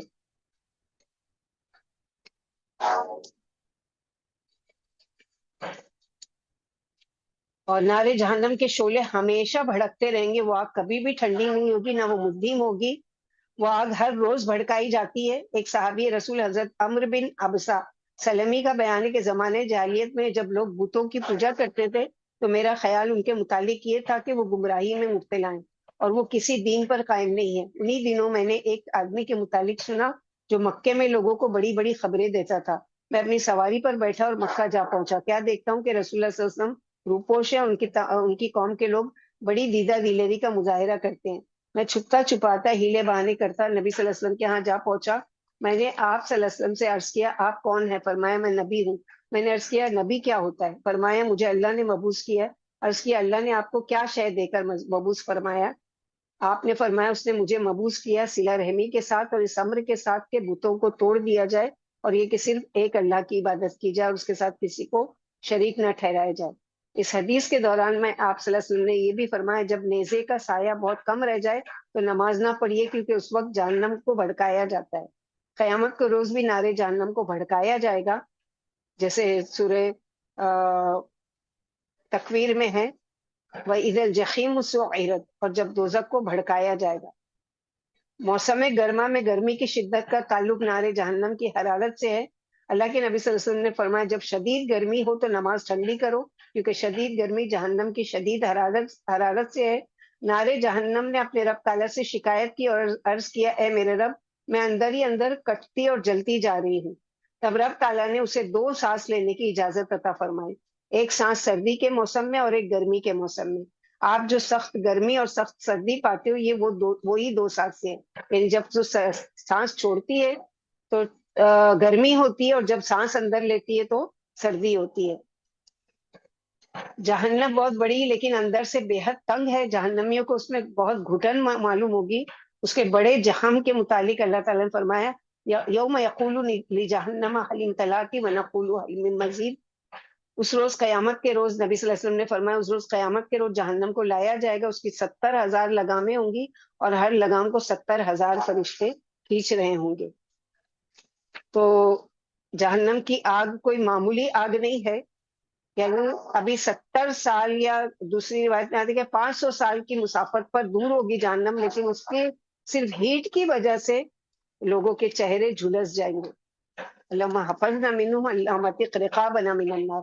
اللہ سبحانہ وتعالیٰ سے ہمیں ہمیشہ دعا کرے کہ اللہ تعالیٰ ہم کو جہنم کی آگ سے محفوظ رکھے۔ اور ایک مہینہ آ رہا ہے جو کہ جہنم سے نجات کا مہینہ ہے، رمضان کا مہینہ۔ اللہ تعالیٰ اللہم بلغنا رمضان ما صحت و عافیہ، اللہ تعالیٰ صحت و عافیت کے ساتھ ہم کو رمضان کا مہینہ بھی نصیب کرے اور اس مہینے میں بہت زیادہ خیر و برکت کے ایسے کام کرنے کی توفیق عطا فرمائے جس سے ہماری گردنوں کو اللہ تعالیٰ جہنم کی آگ سے آزاد کرنے کا یعنی حکم عطا فرمائے۔ کیسے ہیں اس کے اوپر فرشتے؟ علیہا ملائکۃ غلاظ شداد لا یعصون اللہ ما امرہم ویفعلون ما یؤمرون، یعنی اس پر فرشتے ایسے نگران ہیں کہ جو یعنی بالکل اس کے اوپر یہ ہے کہ اس آگ پر کچھ فرشتے مقرر ہیں جو بڑے سخت دل ہیں، کسی پر ترس نہیں کھاتے، کسی پر رحم نہیں کرتے، شداد بڑے زور آور کہ اگر کوئی بھاگنے کی کوشش کرے گا تو بھاگنے نہیں دیں گے۔ اور اس کے علاوہ کیا ہے غلیظ غلاظ سے ہے، سنگ دلی کے لیے استعمال ہوتا ہے، بے رحم، سخت مزاج اور شدید، بہت مضبوط زور آور۔ جیسے کوئی بیمار ہے تکلیف میں ہو اور اوپر سے ڈاکٹر ہمدردی کے بجائے سختی سے پیش آئے تو ڈانٹ ڈپٹ کرے تو کیا حال ہوتا ہے کہ بیماری میں مزید اس کو ایسا لگتا ہے کہ میں اور بیمار ہو گیا۔ تو سوچے جہنمی جلنے کی سخت تکلیف میں تو کی ڈانٹ ڈپٹ۔ تو وہ فرشتے جو جہنم کے داروغہ ہیں وہ بہت سخت گیر، بڑے طاقتور اور بڑے عظیم الجثہ، یعنی بہت ہیوج، بہت لمبے چوڑے۔ جہنم کے 19 داروغہ ہیں جن کے قد و قامت کا اندازہ ہماری ناقص عقلیں کر ہی نہیں سکتی۔ جیسے کہ سورہ مدثر میں اللہ تعالیٰ نے فرمایا سأصلیہ سقر وما ادراک ما سقر لا تبقی ولا تذر لواحۃ للبشر علیہا 19۔ جہنم کے داروغہ کی ذمہ داریاں کیا ہیں؟ جہنم کے داروغے جو بڑے سخت گیر ہیں، یعنی جہنم پر جو اللہ تعالیٰ نے فرشتے مقرر کیے، وہ رحم نام کی کسی شے سے واقف نہیں ہے۔ ان کی ذمہ داریوں میں نارے جہنم کا بھڑکانا، اہل جہنم کو ڈرانا، دھمکانا اور انہیں عذاب دینا شامل ہے۔ اہل جہنم جب جہنم میں جائیں گے تو جہنم کے داروغے جس طریقے سے ان کا استقبال کریں گے اس کا بیان اللہ سبحانہ وتعالیٰ نے سورہ زمر میں کیا ہے وسیق الذین کفروا الی جہنم زمرا حتی اذا جاؤوها فتحت ابوابها وقال لهم خزنتها الم یاتکم رسل منکم، اور جن لوگوں نے کفر کیا وہ جہنم کی طرف گروہ در گروہ جہاں ہانکے جائیں گے، حتیٰ کہ جب وہ اس کے پاس پہنچ جائیں گے تو اس کے دروازے کھول دیے جائیں گے، اور اس کے دربان ان سے کہیں گے کیا تمہارے پاس تمہیں میں سے رسول نہیں آئے تھے جو تم پر تمہارے رب کی آیتیں پڑھتے تھے اور تمہیں تمہاری اس دن کی ملاقات سے ڈراتے تھے؟ وہ کہیں گے کیوں نہیں، لیکن کافروں پر عذاب کا فیصلہ ثابت ہو چکا ہوگا۔ مالک نامی جو جہنم کے داروغہ کے جہنم کے فرشتوں کے سردار ہیں، بہت بڑے فرشتے جہنم کے داروغوں کے سربراہ ہیں۔ قرآن مجید میں ان کا ذکر آیا ہے سورہ زخرف آیت نمبر 77 میں، وَنَادُوا يَا مَالِكُ لِيَقْضِ عَلَيْنَا رَبُّكَ قَالَ إِنَّكُمْ مَاكِثُونَ، اور وہ داروغہ جہنم مالک کو پکاریں گے، اے مالک آپ کا رب ہمارا کام ہی تمام کر دے، اور وہ یعنی اتنا ہم تنگ آ گئے جہنم میں، اتنا پریشان ہو گئے کہ اللہ سے التجا کیجئے کہ وہ ہمارا کام ہی تمام کر دے۔ تو مالک کہیں گے بے شک تم تو ہمیشہ اسی عذاب میں رہنے والے ہو۔ روایت میں نبی صلی اللہ علیہ وسلم کا طویل خواب بیان ہوا، اس میں عذاب جہنم کی بھی مختلف صورتیں بیان ہوئی۔ آپ صلی اللہ علیہ وسلم نے اس حدیث میں فرمایا، پھر ہم آگے بڑھے اور ایک کریہ منظر آدمی کے پاس آئے۔ تم نے جو بدصورت سے بدصورت آدمی دیکھا ہوگا وہ ویسا ہی بدصورت تھا، اس نے آگ جلا رکھی تھی اور اس کے ارد گرد بھاگ دوڑ کر ایندھن مہیا کرتا تھا اور اسے بھڑکاتا جاتا تھا۔ میں نے اپنے دونوں ساتھیوں سے پوچھا کہ یہ کون ہے؟ انہوں نے کہا چلتے چلیے۔ حدیث کے آخر میں ان فرشتوں نے اس قریب المنظر آدمی کے بارے میں بتایا کہ یہ داروغہ جہنم مالک ہے۔ تو یہاں پر ان سے بچنے کے لیے کہ وہ کیسے ہیں کہ غلیظ اور غلاظ شداد، یعنی اللہ تعالیٰ نے ان کو ایسا ہی پیدا کیا ہے کہ وہ اتنے سخت کریہ وہ ہیں، اور ان کی اور کیا صفات ہے؟ یہ تمام فرشتوں کی صفات ہے کہ لا یعصون اللہ ما امرهم ویفعلون ما یؤمرون، جو اللہ ان کو حکم دیتے ہیں اس کی وہ نافرمانی نہیں کرتے، اور وہی کرتے ہیں جن کا وہ حکم دیے جاتے ہیں۔ گویا ان کو بندوں سے نہیں، اللہ کے حکم سے غرض ہے۔ اللہ کیا چاہتے ہیں ان سے، وہ لوگوں کا رونا دھونا چیخنا چلانا ان کی دلوں پر کوئی اثر نہیں کرتا۔ جس سزا کا اللہ کی طرف سے حکم ملتا ہے کہ دیے جاؤ، وہ دیے جاتے، ان کو کسی پر ترس بھی نہیں آتا۔ تو یہاں پر اللہ سبحانہ و تعالیٰ اسی کا بتا رہے ہیں کہ دوزخ کے ایندھن آدمی اور پتھر ہیں، یعنی اس میں گناہگار اور سرکش جھونکے جائیں گے، اور وہ پتھر بھی جو دنیا میں پوجے جاتے تھے۔ فرمائے اس پر سخت دل بے رحم اور طاقتور فرشتے مقرر ہیں، یعنی سنگ دلی ان کی فطرت اور بے رحمی ان کی عادت ہے۔ کافروں پر انہیں ذرہ بھی رحم نہیں آئے گا۔ طاقتور تندرست لمبے چوڑے اور ڈراؤنے جسم کے ہوں گے۔ جب دوزخیوں کا پہلا گروہ جہنم میں جائے گا تو وہاں 4 لاکھ فرشتے دیکھے گا جن کے چہرے سخت سیاہ ہوں گے، کچلیاں باہر کو نکلی ہوئی ہوں گی۔ اللہ پاک نے ان کے دلوں سے رحم نکال لیا ہے، کسی کے دل میں رائی برابر بھی رحم نہیں ہوگا۔ اگر ان میں سے کسی کے ایک کندھے سے کوئی پرندہ اڑ کر دوسرے کندھے تک جانا چاہے تو 2 ماہ کی مسافت طے کر کے پہنچے گا۔ سوچو ایک کندھے سے دوسرے کندھے تک کی مسافت کتنی ہے؟ 2 مہینے کی، یعنی اتنا لمبا چوڑا ہوگا۔ پھر جہنم کے دروازے پر 19 داروغہ جہنم دیکھیں گے جن میں سے ہر ایک کی سینے کی چوڑائی 70 سال کی مسافت ہے۔ پھر یہ ایک دروازے سے کے منتظر رہتے ہیں، پھر یہ ایک دروازے سے دوسرے دروازے پر 500 سال میں گزریں گے، اور ہر دروازے پر اتنے ہی فرشتوں کو موجود پائیں گے۔ یہ فرشتے اللہ کے حکم کے منتظر رہتے ہیں، ادھر حکم ہوا ادھر یہ عذاب پر پڑے، ایک سیکنڈ کی بھی دیر نہیں کرتے، اور طاقت کی وجہ سے ہر عذاب پر قادر ہیں۔ انہیں زبانیہ کہا جاتا ہے، فلیدعوا نادیہ سند الزبانی۔ اللہ پاک ہمیں ان عذابوں سے محفوظ رکھے، ایسے تمام گناہوں سے کہ جس کی وجہ سے ایسے عذاب کے مستحق ہو۔ اب آگے کی جو آیت ہے کہ اب جہنم میں جب لوگ ڈالے جائیں گے تو عذر پیش کریں گے کہ یا ایھا الذین کفروا لا تعتذروا اليوم، اے لوگوں جنہوں نے کفر کیا، آج معذرتیں نہ پیش کرو، آج عذر نہ پیش کرو، کیونکہ تم کو وہی جزا دی جا رہی ہے، وہی سزا دی جا رہی ہے جو تم عمل کرتے رہے۔ یہاں کافر کس کو کہا گیا ہے؟ جو اللہ کا حکم نہ مانے۔ کون سا حکم؟ کہ اپنے آپ کو اور گھر والوں کو آگ سے بچا لو۔ قیامت کے دن انسان اپنی اس کوتاہی اور غفلت پر طرح طرح کے بہانے کوشش کرے گا.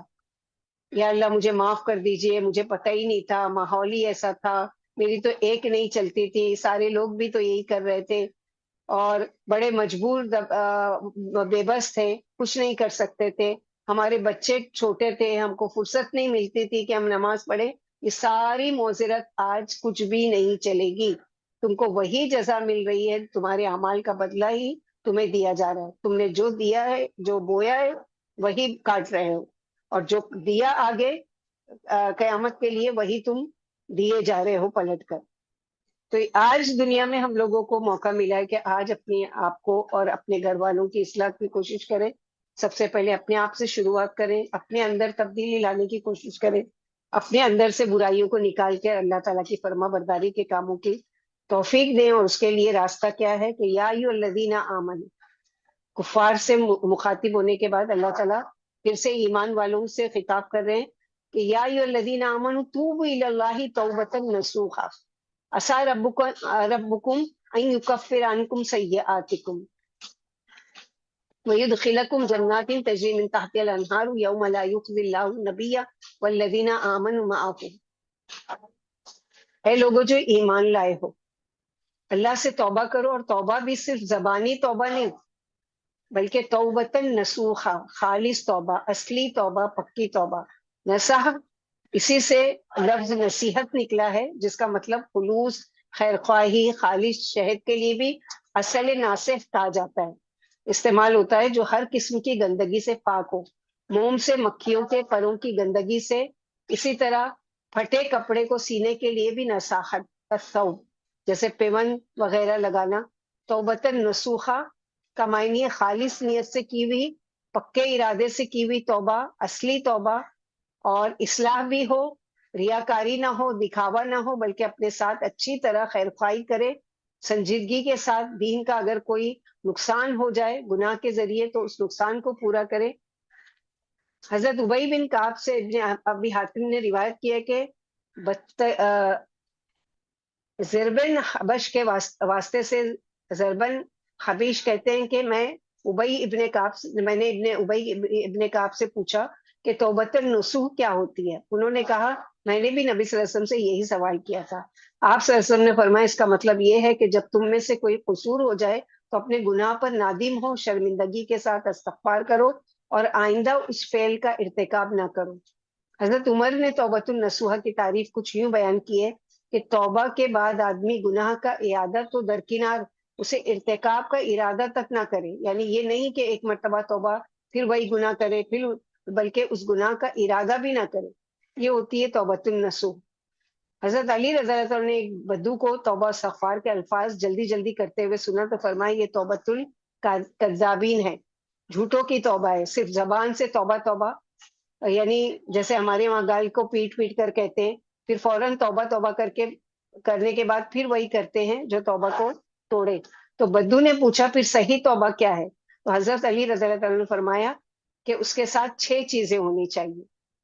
نمبر 1 جو ہو چکا اس پر شرمندگی. نمبر 2 جن فرائض سے غفلت برتی ہو ان کو ادا کرو. نمبر 3 جس کا حق مارا ہو اس کو واپس کیا جائے. نمبر 4 جس کو تکلیف پہنچائی ہو اس سے معافی مانگی جائے. نمبر 5 آئندہ کے لیے پختہ عزم کرے کہ یہ گناہ کبھی نہیں کروں گا. نمبر 6 اپنے نفس کو اللہ کی اطاعت میں بھلائے، جس طرح تو نے اب تک اس کو گناہوں میں لگائے رکھا تھا. جیسے کہ کسی کی بیماری کے ڈر سے کوئی گناہ چھوڑنا یہ توبۃ النصوح نہیں ہے، یا مال کے نقصان کے ڈر سے گناہ کا چھوڑنا یہ توبہ میں شمار نہیں ہوتا. یا ایک شخص مثلا بوڑھا ہو چکا ہے، اب اس کی ہمت اور طاقت ہی نہیں ہے کہ وہ گناہ کرے، اب وہ توبہ کر رہے تو یہ توبۃ النصوح نہیں ہے، یہ تو حالات اور موقع کی مناسبت سے وہ توبہ کر رہا ہے. تو توبہ تو یہ ہے کہ گناہ پر پوری قدرت ہونے کے باوجود، کر سکنے کے باوجود بھی اس سے رک جائے اور اللہ سے ڈرے. جب ایسا کرے گا انسان تو کیا ہوگا؟ خالص توبہ، توبو، غلط کام کیا اب پلٹو اللہ کی طرف، اس کی فرما برداری اطاعت کی طرف. توبۃ النصوحہ خالص توبہ کے ساتھ، وہ توبہ جو اخلاص پر مبنی ہو، سچی توبہ جو ندامت کے ساتھ، یعنی پورے یقین اور دل سے کی جائے. پسندیدہ گناہ سے نفرت، اور جب بھی وہ گناہ یاد آئے اس پر بخشش مانگو۔ عمل کی قبولیت کا خوف ہو، نیک عمل کر کے بھی انسان اللہ سے ڈرتا رہے اور اپنے آپ کو بڑی چیز نہ سمجھے۔ حتمی توبہ ایسی توبہ کہ جس کے بعد انسان اس گناہ کی طرف پلٹنا تو کیا، اس کے بارے میں سوچے بھی نہیں۔ نصاحہ، جیسے ہم لوگوں نے کہا کہ عربی میں رفو کرنے کو کہتے ہیں، مطلب کوئی چیز کپڑا وغیرہ پھٹ جاتا ہے تو کیسے اس کو سی کر رفو کر کے درست کر لیتے ہیں، ایسے ہی گناہ سے خالص توبہ کر کے اپنے اعمال کو پھر سے درست کر لو اور نیکیوں کے ذریعے سے اس کو پورا کرتے رہو۔ توبہ میں تاخیر نہیں کرنی چاہیے کہ پتہ نہیں کب موت آ جائے۔ اکیلے میں گناہ ہو گیا تو چھپ کر اللہ سے معافی مانگ لے، لوگوں کے سامنے گناہ ہو گیا تو لوگوں کے سامنے توبہ کرے، توبہ کے بعد دل بدل جائے اور جس ماحول میں رہ کر گناہ کر رہا تھا اس کو چھوڑ دے، چاہے جگہ ہو، چاہے دوستوں کا حلقہ ہو، یا جس کسی کے ساتھ مل کر گناہ کا کام کر رہا ہو اس کو فوراً چھوڑے، یقین کے ساتھ کہ اللہ ضرور معاف کر دیں گے۔ تو پہلے تمہاری صفائی ہوگی، پھر اللہ تعالیٰ کیا کریں گے، داخل کریں گے اللہ تعالیٰ تم کو باغات میں۔ وَيُدْخِلْكُمْ جَنَّاتٍ عَسَىٰ رَبُّكُمْ أَن يُكَفِّرَ عَنكُمْ سَيِّئَاتِكُمْ، یعنی جو گناہ ہو گیا تو اس سے صفائی ہو جائے گی توبہ کی وجہ سے، اور پھر مزید اللہ تعالیٰ کی نعمتیں، یعنی تم توبہ کرے گے تو پھر امید ہے کہ توبہ کے بغیر تو جنت میں داخل نہیں ہو سکتے، تو داخل کریں گے اللہ تعالیٰ ایسے باغوں میں جن کے نیچے نہریں بہ رہی ہیں۔ اور اس کا کیا مطلب ہے کہ گناہ کے بعد اگر توبہ قبول ہو جائے تو دو فائدہ ہے، نمبر ایک برائیاں مٹ جاتی ہیں، اور نمبر دو آخرت میں نیک لوگوں کا ساتھ جنت میں جگہ ملتی ہے اور نیک لوگوں کا ساتھ ملتا ہے۔ تو یہاں پر اسی کے بارے میں فرمایا کہ توبۃ النصوح، سچی توبہ جو پرخلوص ہو، یہ توبہ تمام برائیوں کو مٹا دیتی ہے، توبہ کرنے والے کے میل کچیل دور کر دیتی ہے اور برائیوں کی عادت چھڑا دیتی ہے۔ ایک دفعہ نعمان بن بشیر نے خطبے میں فرمایا کہ میں نے عمر رضی اللہ عنہ سنا اور فرماتے تھے کہ سچی توبہ یہ کہ انسان توبہ کر کے پھر گناہ نہ کرے، بلکہ اس گناہ کا تصور بھی نہ کرے۔ ابن مسعود فرماتے گناہ سے توبہ یہ ہے کہ توبہ کرنے کے بعد پھر گناہ نہ کیا جائے۔ عبداللہ بن مغفل فرماتے میں اپنے والد کے ساتھ ابن مسعود کے پاس گیا، والد صاحب بولے کیا آپ نے نبی صلی اللہ علیہ وسلم سے سنا تھا کہ ندامت توبہ ہے؟ بولے ہاں۔ ابو ذر رضی اللہ عنہ نے ابی بن کعب سے پوچھا کہ سچی توبہ کیا ہے؟ فرمایا کہ میں نے بھی رسول اللہ صلی اللہ علیہ وسلم سے پوچھا تھا، فرمایا گناہ پر نادم ہونا، موجودہ زمانے میں اس سے رک جانا اور استغفار کرنا۔ صحیح حدیث میں ہے اسلام اور توبہ پہلے کے تمام گناہ مٹا دیتے ہیں۔ کیا توبۃ النصوح کی یہ شرط بھی ہے کہ مرتے دم تک پھر وہ گناہ سرزد نہ ہو، یا صرف آئندہ گناہ نہ کرنے کا عزم ہی کافی ہے اور اسی عزم سے اگلے گناہ معاف ہو جاتے ہیں؟ ہاں، مرتے دم تک پھر گناہ نہ کرنے کی شرط ہے، کیونکہ صحیح حدیث میں کہ جو اسلام لا کر نیک عمل کرتا رہے گا وہ جاہلیت کے گناہوں پر نہیں پکڑا جائے گا، اور جو برائیوں میں مبتلا رہے گا وہ جاہلیت کے گناہوں پر بھی پکڑا جائے گا اور اسلام والے گناہوں پر بھی۔ جب اسلام میں جو گناہ مٹانے میں توبہ سے بڑھ کر ہے یہ بات ہے تو توبہ میں بدرجہ اولا ہونی چاہیے۔ تو یہاں پر یہ اللہ سبحانہ و تعالیٰ کے اور کیا انعامات سے نوازیں گے کہ یوم لا یخزی اللہ النبی والذین آمنوا معہ، اللہ تعالیٰ قیامت کے دن کی رسوائی سے بچا لیں گے۔ قیامت کے دن جو رسوا کرنا ہے اس سے اللہ تعالیٰ بچا لیں گے۔ اس دن اللہ اپنے نبی کو اور جو آپ صلی اللہ علیہ وسلم کے ساتھ ایمان لائے رسوا نہیں کریں گے۔ اس کا کیا معنی ہے؟ جو توبہ کرے گا اس کو اس کے گناہ کی وجہ سے شرمندہ نہیں کیا جائے گا، اور اس کا ایمان لانا ہی پچھلے سارے گناہ کا کفارہ بن جائے گا۔ اس کے گناہ پھر وہاں نہیں دکھائے جائیں گے لوگوں کے بیچ میں کہ دیکھو پہلے جاہلیت کے زمانے میں یہ اس طرح کا شرک کیا کرتا تھا یا اس طرح سے اس نے کفر کیا تھا، بلکہ کیا ہے کہ اس کے سارے گناہ کو اللہ تعالیٰ نیکیوں میں بدل دیں گے اور اس کے گناہ کو معاف کر دیں گے۔ اور نورہم یسعی بین ایدیہم وبایمانہم یقولون ربنا اتمم لنا نورنا واغفر لنا انک علی کل شیء قدیر۔ یاد کرنے والی آیتوں میں سے یہ آیت بھی ہے آپ لوگوں کے لیے، یہ آیت نمبر 6 یاد رکھنا ہے، یا ایھا الذین آمنوا قوا انفسکم واہلیکم نارا۔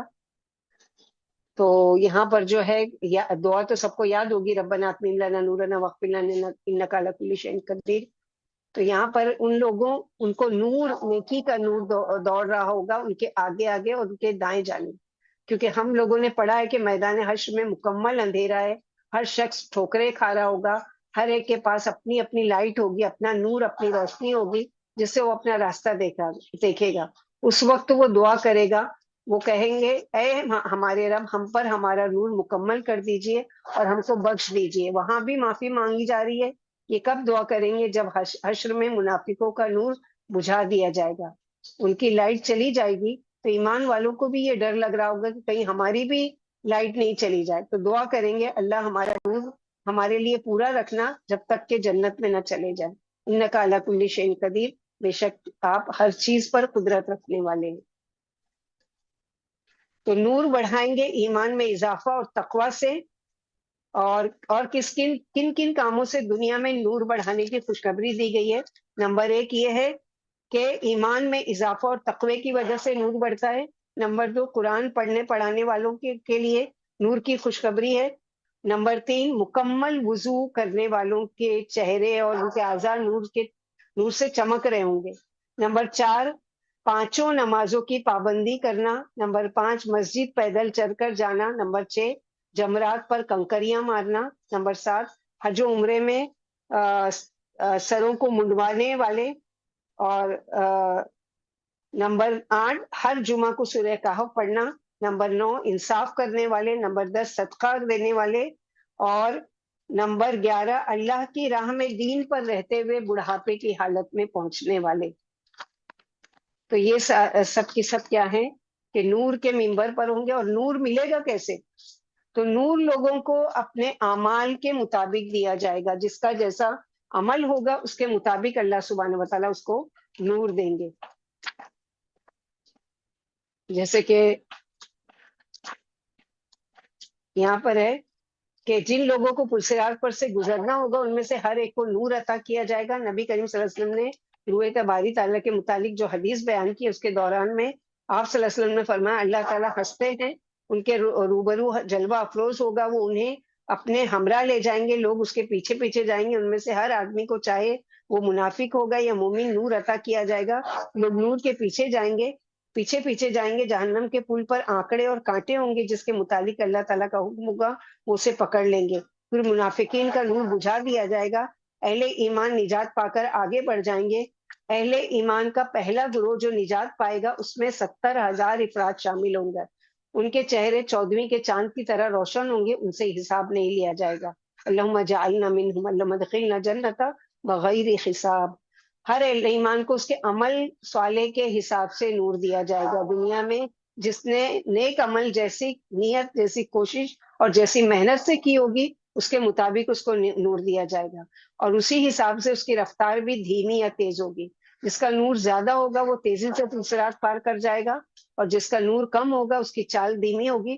نبی صلی اللہ علیہ وسلم نے فرمایا ان میں سے بعضوں کو پہاڑ کے جتنا نور عطا کیا جائے گا جو ان کے آگے آگے چلے گا، بعضوں کو اس سے بھی زیادہ نور عطا کیا جائے گا، بعض کو ان کے دائیں جانب کھجور کے درخت کے مانند نور عطا کیا جائے گا، بعض کو ان کے دائیں جانب اس سے کم نور عطا کیا جائے گا. سب سے آخر میں جسے نور عطا کیا جائے گا اس کا نور اس کے پیر کے انگوٹھے میں ہوگا. یعنی اتنا سا لائٹ جتنا وہ ناخن ہے پیر کا انگوٹھا، اور اس کے مطابق نور ہوگا اور اس کی لائٹ میں وہ چل رہا ہوگا.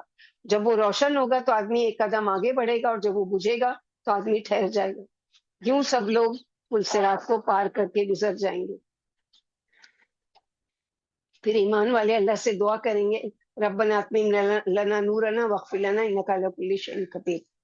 تو اس سے کیا پتا چلا ان آیتوں سے کہ اپنے اپنے عمل کے حساب سے لوگوں کو نور ملے گا. جتنا نور اگر قیامت کے دن بڑھانا ہے اتنا دنیا میں اپنے اعمال کو بڑھا لیں تاکہ اللہ سبحانہ و تعالیٰ کے یہاں نور ملے. اور روزانہ دعا بھی کیا کریں کہ ربنا اتمم لنا نورا، گرچہ کہ ہمارے اعمال ایسے نہیں ہیں لیکن اللہ تعالیٰ سے آپ سے امید ہے کہ اس دن ہمارے لیے نور کو مکمل کر دینا، تمام کر دینا. آگے کی آیت میں اللہ سبحانہ و تعالیٰ فرماتے یا ایھا النبی جاہد الکفار والمنافقین واغلظ علیہم ومأواہم جہنم وبئس المصیر. اے نبی صلی اللہ علیہ وسلم جہاد کیجیے کافروں سے اور منافقوں سے. اس کی وجہ کیا ہے کہ دو قوتیں ایسی ہیں جو انسان کو نیکی پر قائم رہنے نہیں دیتی. ان کے ایسے ایسے طریقے ہیں کہ جن کے جال میں پھنس کر تم اپنے رب کو ناراض کر بیٹھتے ہو. تو ان دونوں پر سختی کرو، یعنی ان کے نظریات، ان کے خیالات، ان کے عقیدے، ان کی چال میں مت آنا. ایمان پر سختی سے جمے رہنا، ان کے لیے ترنے والا مت بن جانا، ان کا ٹھکانہ جہنم ہے، یہی ایسا نہ ہو اور کہیں ایسا نہ ہو کہ تم بھی ان کے ساتھ وہیں جا بیٹھو، وبئس المصیر، اور وہ تو بہت ہی برا ٹھکانہ ہے۔ یعنی نبی صلی اللہ علیہ وسلم کو حکم ہے کہ کافروں سے تو اصلاح سے، یعنی ہتھیار سے، اور منافقوں سے ان پر اللہ کی حدیں جاری کر کے جہاد کیجیے، اور دنیا میں ان پر سختی کیجیے، دنیا میں ان پر سختی کا حکم ہے، اور آخرت میں ان کا ٹھکانہ جہنم ہے جو بدترین ٹھکانہ ہے۔ پھر آگے دو چار عورتوں کی مثالیں دی جا رہی ہیں۔ ضرب اللہ مثلا للذین کفروا ضرب اللہ مثلا للذین کفروا امرأۃ نوح وامرأۃ لوط كانتا تحت عبدین من عبادنا صالحین فخانتاهما فلم یغنیا عنہما من اللہ شیئا وقیل ادخلا النار مع الداخلین۔ اللہ تعالیٰ ایک مثال بیان کر رہے ہیں ان لوگوں کے لیے جنہوں نے کفر کیا، کافروں کے لیے۔ عورتوں کی مثال، چونکہ سورہ تحریم گھریلو زندگی، ازدواجی زندگی کی باتیں اور مثال کے طور پر بھی عورتیں پیش کی گئی، نوح علیہ السلام کی بیوی اور لوط علیہ السلام کی بیوی۔ کانتا تحت عبدین، ہمارے دو نیک بندوں کی زوجیت میں تھی، بہت اچھے بندوں کی بیویاں، اللہ کے مقرب بندوں کی بیویاں۔ فخانتاہما، مگر دونوں نے اپنے شوہروں سے خیانت کی۔ دونوں کے شوہر پیغمبر صرف اپنی ذات تک نہیں بلکہ پوری دنیا کو نیک بنانے کے لیے نکلے تھے، ان کا کام یہی تھا، مگر بیویوں نے اپنے شوہروں کے اس کام میں خیانت کی۔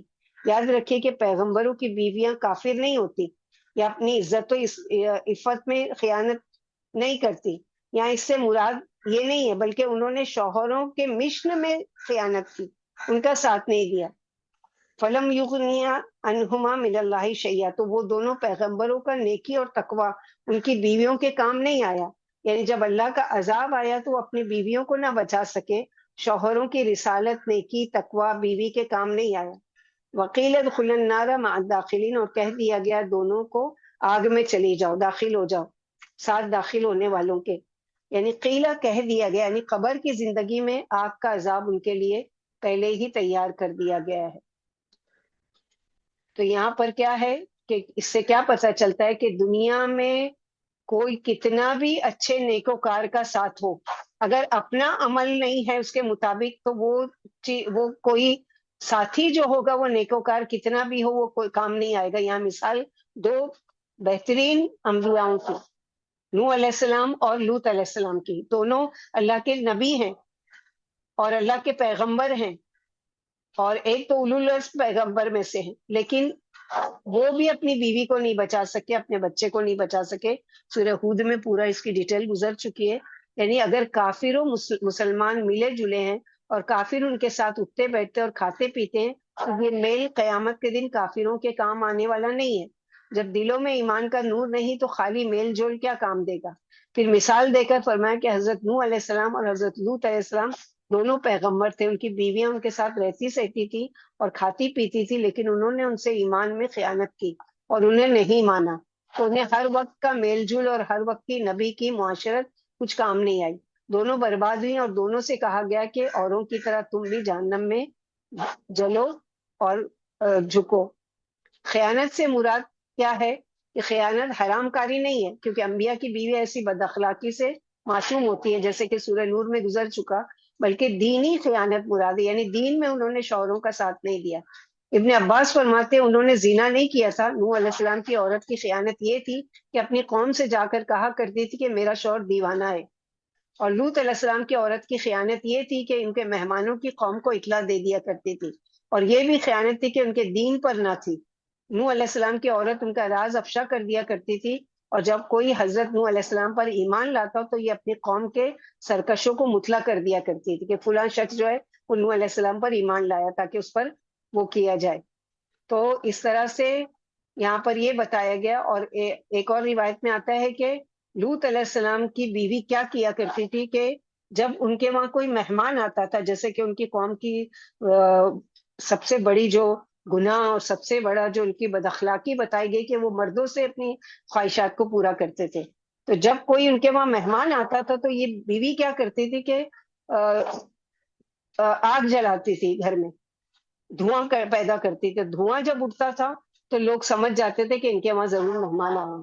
تو اس طرح سے وہ لوگوں کو خبر پہنچا دیتی تھی، اور پھر وہ آتے تھے اور لوط علیہ السلام کو پریشان کرتے تھے۔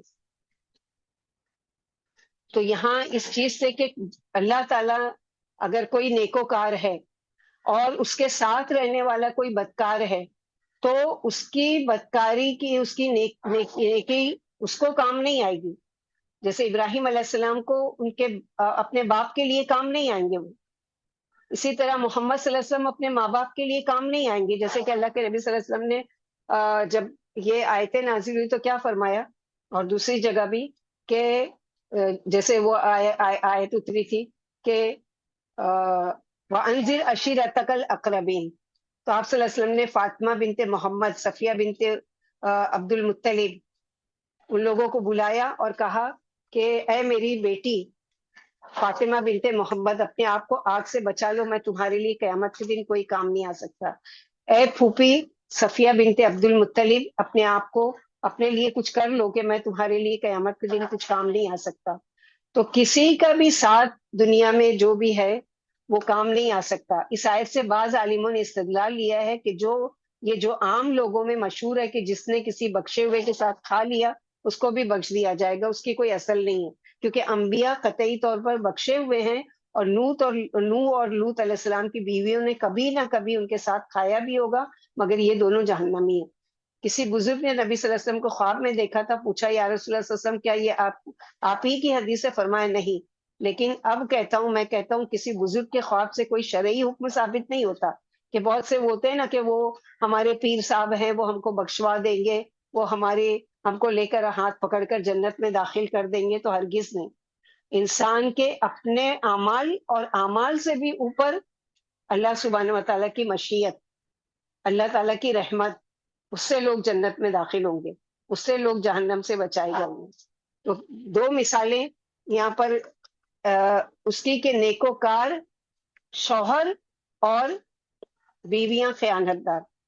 اب اگلی مثال ہے وَضَرَبَ اللَّهُ مَثَلًا لِلَّذِينَ آمَنُوا امْرَأَتَ فِرْعَوْنَ إِذْ قَالَتْ رَبِّ ابْنِ لِي عِندَكَ بَيْتًا فِي الْجَنَّةِ وَنَجِّنِي مِنْ فِرْعَوْنَ وَعَمَلِهِ وَنَجِّنِي مِنَ الْقَوْمِ الظَّالِمِينَ۔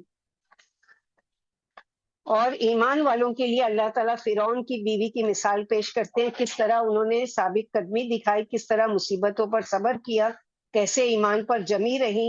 بیوی بھی فرعون جیسے جابر، ظالم، طاقتور بادشاہ جو خود کو انا ربکم الاعلی کہا کرتا تھا، اس کے گھر میں اس کی بیوی مسلمان ہو گئی۔ نہ انہوں نے سوچا کہ اتنے بڑے بادشاہ کی میں بیوی ہوں، ایمان لانے کی وجہ سے مجھ سے یہ محل، یہ عیش و آرام، یہ سب چھین جائے گا، کیونکہ ایمان کے بعد یہ سب چھوٹی چیز ہے۔ اور کہا جاتا ہے کہ اس قدر ظلم کیا کرتا تھا، اور اس کے جو کارندے تھے فرعون کے، وہ بھی اسی لیے کیا کہہ رہی ہیں یہاں پر کہ رب نجنی من فرعون وعملہ، یعنی اس کے جو کارندے ہیں ان سے بھی، اور یعنی فرعون کے عمل سے، وہ جو شرک، ظلم، تکبر کرتا ہے، مجھے یہ سب اچھے نہیں لگتے، مجھے ایسے عمل سے بھی بچا۔ اور یہ ساری قوم ظالم ہے، جیسے قارون، حامان، یہ سب اس کے وزیر تھے، وہ بھی بڑے سخت تھے، سبھی فرعون کے پیچھے چل رہے ہیں، حالانکہ فرعون بڑا ظالم تھا اور قوم بھی اس کے ظلم میں اس کا ساتھ دے رہی تھی۔ لہٰذا ایسی قوم سے میں نجات چاہتی ہوں۔ اور دعا کیسی خوبصورت مانگ رہی ہے، وہ بولی اللہ میرے لیے اپنے پاس جنت میں ایک گھر بنا دے، یعنی صرف یہ نہیں کہہ رہی ہے کہ اللہ مجھے جنت میں گھر دے دے، بلکہ کیا اپنے پاس، یعنی اللہ کا قرب، سب سے پہلے میں اللہ کا قرب چاہتی ہوں۔ اگر میں یہ چھوڑ رہی ہوں، اور کہا جاتا ہے کہ اتنی سزا دی جاتی تھی کہ یعنی لٹا کر، ہاتھوں میں پیروں میں کیل ٹھوک کر، اور اس سے مارا جاتا تھا، لیکن وہ ایمان سے نہیں پھری۔ اور ایک مرتبہ یعنی جب یہ دعا کر رہی تھی تو ان کو اللہ سبحانہ و تعالیٰ کی طرف سے جنت کا گھر دکھا دیا گیا۔ جب وہ جنت کا گھر دیکھی تو مسکرانے لگی۔ تو فرعون اور اس کے جو وہ تھے لشکر یا جو بھی وہاں پر موجود تھے، انہوں نے کہا کہ دیکھو یہ مسکرا رہی، یعنی یہ کہہ رہی کہ یعنی میں اس سے باز آتی ہوں، لیکن ان لوگوں کو یہ نہیں سمجھ میں، اور ہنستے ہنستے اللہ سبحانہ و تعالیٰ نے ان کی روح قبض کر لی اس دعا کے ساتھ کہ رب ابنی لی عندک بیتا فی الجنہ، اے اللہ میرے لیے اپنے پاس جنت میں ایک گھر بنا دے، اور میں ایسی ظالم قوم سے نجات چاہتی ہوں. حالانکہ اگر وہ ایمان نہیں لاتی تو کتنے عیش و عشرت میں کہ ایک ملکہ کی کیا حیثیت اور کیا وہ ہوتی ہے، اس طرح کی زندگی ان کی تھی، لیکن صرف ایمان کی وجہ سے. تو ایمان پر کتنے لوگوں نے ایسی قربانیاں کی، بلال رضی اللہ تعالیٰ عنہ اور دوسرے عمار بن یاسر اور یہ سارے جتنے بھی تھے، ان سب نے، سمیہ رضی اللہ تعالیٰ عنہ جنہوں نے سب سے پہلے اسلام کے نام پر جو جن کی یعنی شہید کر دی گئی، اسلام میں سب سے پہلی شہیدہ خاتون. اگلی مثال جو ہے ومریم ابنتی ومریم ابنت عمران التي احسنت فرجها فنفخنا فيه من روحنا وصدقت بکلمات ربها وکتبه وکانت من القانتین. اور اس سے پہلے ان کے بارے میں تھوڑا سا پڑھتے ہیں کہ آسیہ رضی اللہ عنہ کے ایمان لانے کا سبب کیا تھا. ابو العالیہ فرماتے ہیں خازن فرعون کی بیوی کے ایمان کی وجہ سے آسیہ ایمان لائی. یہ ایک دن فرعون کی بیٹی کا سر گوند رہی تھی، اتفاق سے ہاتھ سے کنگھی گر گئی، بے ساختہ منہ سے نکل گیا کافر غارت ہو. لڑکی بولی تم میرے رب باپ کو نہیں مانتی؟ معلوم ہوتا ہے تمہارا کوئی اور رب ہے. بولی میرا اور تیرا رب، تیرے باپ کا رب اللہ ہے. یہ سن کر اس لڑکی نے ان کی شان میں گستاخی کی اور مارا پیٹا اور فرعون کو بھی خبر کر دی. فرعون چراغ پا ہوا اور بلا کر عقیدہ پوچھا. بولی میں اللہ کو رب مانتی ہوں. آخر فرعون کے حکم سے انہیں چپ لٹا کر ان کے چاروں ہاتھ پیروں میں میخیں ٹھوک دی گئی اور سانپ چھوڑ دیے گئے. پھر ایک دن پوچھا گیا کہ اب بھی تیرا مزاج درست ہوا ہے کہ نہیں؟ بولی میں اللہ ہی کو اپنا رب مانتی ہوں. بولا میں تیرے بیٹے کو تیرے سامنے ذبح کرا دوں گا. بولی جو کچھ کرنا ہے کر لے. آخر اس سنگدل نے ماں کی آنکھوں کے سامنے اس کے لاڈلے بیٹے کو مار ڈالا. بچے نے مرتے وقت کہا امی مبارک ہو، آپ کے لیے اللہ نے بڑی بڑی نعمتیں تیار کر رکھی ہیں. انہوں نے بچے کا دم توڑنا اپنی آنکھوں سے دیکھا اور سینے پر صبر کا پتھر رکھ لیا. پھر ایک دن پوچھا کہ اب کیا مزاج ہے؟ بولی میرا تیرا اور سب کا رب اللہ ہے. آخر دوسرا بچہ بھی قتل کیا گیا. اس نے بھی مرتے وقت والدہ کو وہی بشارت دی جو اس کا بھائی دے گیا تھا اور صبر کی ہدایت کی. زوجہ فرعون نے یہ منظر اپنی آنکھوں سے دیکھا، فوراً ایمان لے آئی. پھر یہ خاتون فوت ہو گئی اور انہیں آخرت میں جو مراتب ملنے والے تھے اسے حجاب اٹھا دیا گیا. زوجہ فرعون نے بھی یعنی آسیہ رضی اللہ عنہ نے بھی وہ ساری نعمتیں آنکھوں سے دیکھ لی جس سے ان کے ایمان میں اور پختگی پیدا ہو گئی. ان کے ایمان کی فرعون کو بھی خبر ہو گئی. درباریوں سے پوچھا میری بیوی کے بارے میں کچھ جانتے ہو؟ انہوں نے تعریف کی. بولا اس کا عقیدہ بگڑ گیا اور وہ میرے سوا کسی اور کو رب ماننے لگی ہے. پھر قتل کر دینے کا مشورہ ہوا اور انہیں چت لٹا کر ہاتھ پیروں میں میخیں ٹھوک دی گئی. اللہ نے ان کا جنتی مکان انہیں دنیا میں ہی دکھا دیا. مکان دیکھ کر مسکرائی. فرعون مسکراتی ہوئی بیوی دیکھ کر بولا کہ تو اتنی مصیبت میں گرفتار ہے پھر بھی مسکرا رہی ہے، یقیناً تو پاگل ہو گئی ہے. آخر یہ عذاب سہتے سہتے جاں بحق ہو گئی. تو اللہ سبحانہ و تعالیٰ نے یہاں پر تعریف کی ہے. اور دوسری مثال جو بیان کی ہے وہ ایک اور عورت کی مثال نیکی اور تقوی میں جو عمران کی بیٹی مریم علیہ السلام ہے. وہ بھی ایک بگڑی ہوئی قوم کے بیچ میں رہتی تھی. کیا نام تھا اس قوم کا؟ بنی اسرائیل. لیکن قوم کے بگاڑ نے اس پر کوئی اثر نہیں ڈالا. التی احسنت فرجا، انہوں نے اپنی عصمت کی حفاظت کی. کہ بنی اسرائیل میں زنا اور غلط کام بہت عام ہو چکے تھے، بگاڑ عام ہو چکا تھا، مگر ایسے ماحول میں بھی اپنے آپ کو محفوظ رکھنا ہم نے اس کا صلہ دیا کہ کس طرح سے اپنے آپ کو بچا کر رکھا. کہ جیسے سورہ آل عمران میں پڑھ چکے تھے کہ ان کی ماں نے ان کو اللہ کے لیے وقف کر دیا تھا دین کے نام پر، اور یہ ایک حجرے میں اکیلی رہتی تھی اور وہاں کا ماحول ایسا تھا کہ چاروں طرف مرد ہی مرد تھے.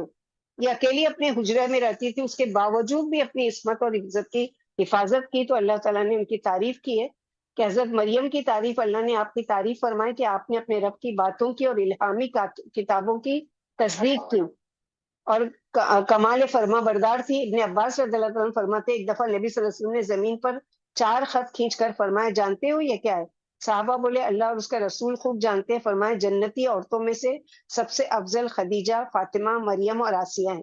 ایک حدیث میں کہ مردوں میں تو بہت کامل ہوئے لیکن عورتوں میں صرف آسیہ، مریم اور خدیجہ رضی اللہ تعالیٰ عنہم کامل ہوئی اور عائشہ کی فضیلت شریف کی طرح ہے. تو اس طرح سے اللہ تعالیٰ نے کہ فَنَفَخْنَا فِيهِ مِن رُوحِنَا، ہم نے اپنی روح اس میں پھونکی. یعنی جبریل علیہ السلام کو حکم دیا. سورہ آل عمران میں اس کی ڈیٹیل ہم پڑھ چکے کہ جبریل علیہ السلام آئے ان کے حجرے میں. تو جب خوشخبری دی تو وہ کہنے لگی کہ میرے وہاں کیسے بیٹا ہو سکتا ہے کہ مجھے تو کسی یہ بشر نے چھوا بھی نہیں ہے. تو تب انہوں نے کہا کہ یہ اللہ تعالیٰ کا حکم ہے. اللہ تعالیٰ جسے چاہتے ہیں، یعنی جو اللہ تعالیٰ چاہتے ہیں، کن فیکون کے ذریعے، کلمہ کن کے ذریعے، اور اس طرح پھونکا اور وہ حاملہ ہو گئی. اور پھر پورا قصہ سورہ مریم میں بیان ہو چکا ہے کہ کس طرح سے ان کے ساتھ یعنی قوم نے کیا سلوک کیا اور کس طرح سے پریشان کیا. تو اس طرح سے وصدقت بکلمتی ربیہا، اس نے اپنے رب کی کلمات کی تصدیق کی، اپنی رب کی باتوں کو سچ مانا اور ان پر عمل کیا.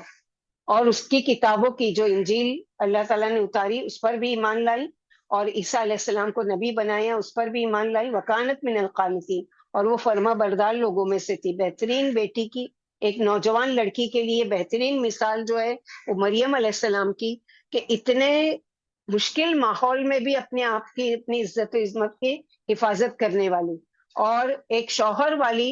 کیونکہ بعض دفعہ ہم لوگوں کو بہانے ہوتے ہیں نا، شوہر کی وجہ سے میں کوئی کام نہیں اچھا کر پاتی، شوہر کو نے منع کیا ہے کہ شوہر مثلاً یہ کہ نماز نہیں پڑھنے کے لیے یا پردہ نہیں کرنے کے لیے یا دوسرے کام کرنے کے لیے.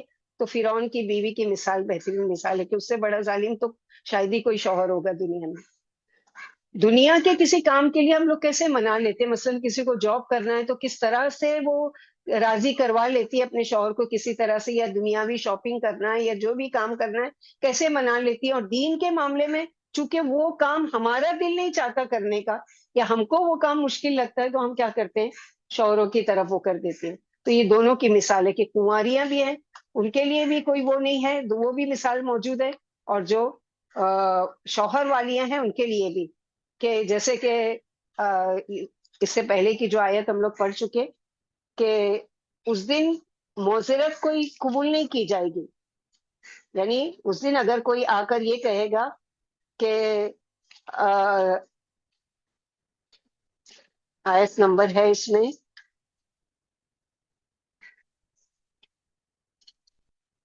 ہاں آیت نمبر 7، یا ایھا الذین کفروا لا تعتذروا اليوم انما تجزون ما کنتم تعملون، کہ اس دن عذر پیش نہیں کیا. یا رب ہم نماز نہیں پڑھ پاتے تھے کیونکہ ہمارے بچے چھوٹے تھے، یا اللہ ہم قرآن کی مجلس میں نہیں، میں کیونکہ گھر کے کام ہی نہیں ختم ہوتے تھے، یا اللہ میں نماز نہیں پڑھ پاتی تھی اور پردہ نہیں کر پاتی تھی، تو میرے شوہر کو یاد رکھو انما تجزون، یعنی تم وہی بدلہ دیے جاؤ گے جو تم نے عمل کیے. یہ نہیں پوچھا جائے گا اور کوئی بھی ایکسکیوز قبول نہیں کیا جائے گا.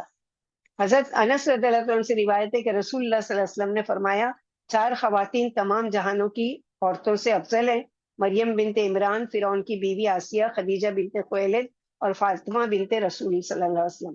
حضرت عائشہ سے روایت ہے، انہوں نے حضرت فاطمہ سے فرمایا جب آپ نے جھک کر نبی کریم صلی اللہ علیہ وسلم کی بات سنی تھی تو آپ کیوں رو پڑی تھی اور پھر کیوں ہنس دی؟ حضرت فاطمہ نے فرمایا نبی کریم صلی اللہ علیہ وسلم نے فرمایا تھا کہ آپ اسی بیماری میں وفات پا جائیں گے. اس پر مجھے رونا آ گیا. پھر میں جھکی تو آپ نے فرمایا کہ گھر کے افراد میں سے سب سے پہلے میں فوت ہو کر آپ سے جا ملوں گی، اور یہ بتایا کہ میں مریم بنت عمران کے سوا تمام خواتین جنت کی سردار ہوں گی. سب میں ہنس دی. یعنی یہ چاروں عورتیں جو ہوں گی وہ جنت کی سردار ہوں گی: خدیجہ رضی اللہ تعالیٰ عنہ، فاطمہ رضی اللہ تعالیٰ عنہ، آسیہ رضی اللہ تعالیٰ عنہ، اور مریم بنت عمران رضی اللہ تعالیٰ عنہ.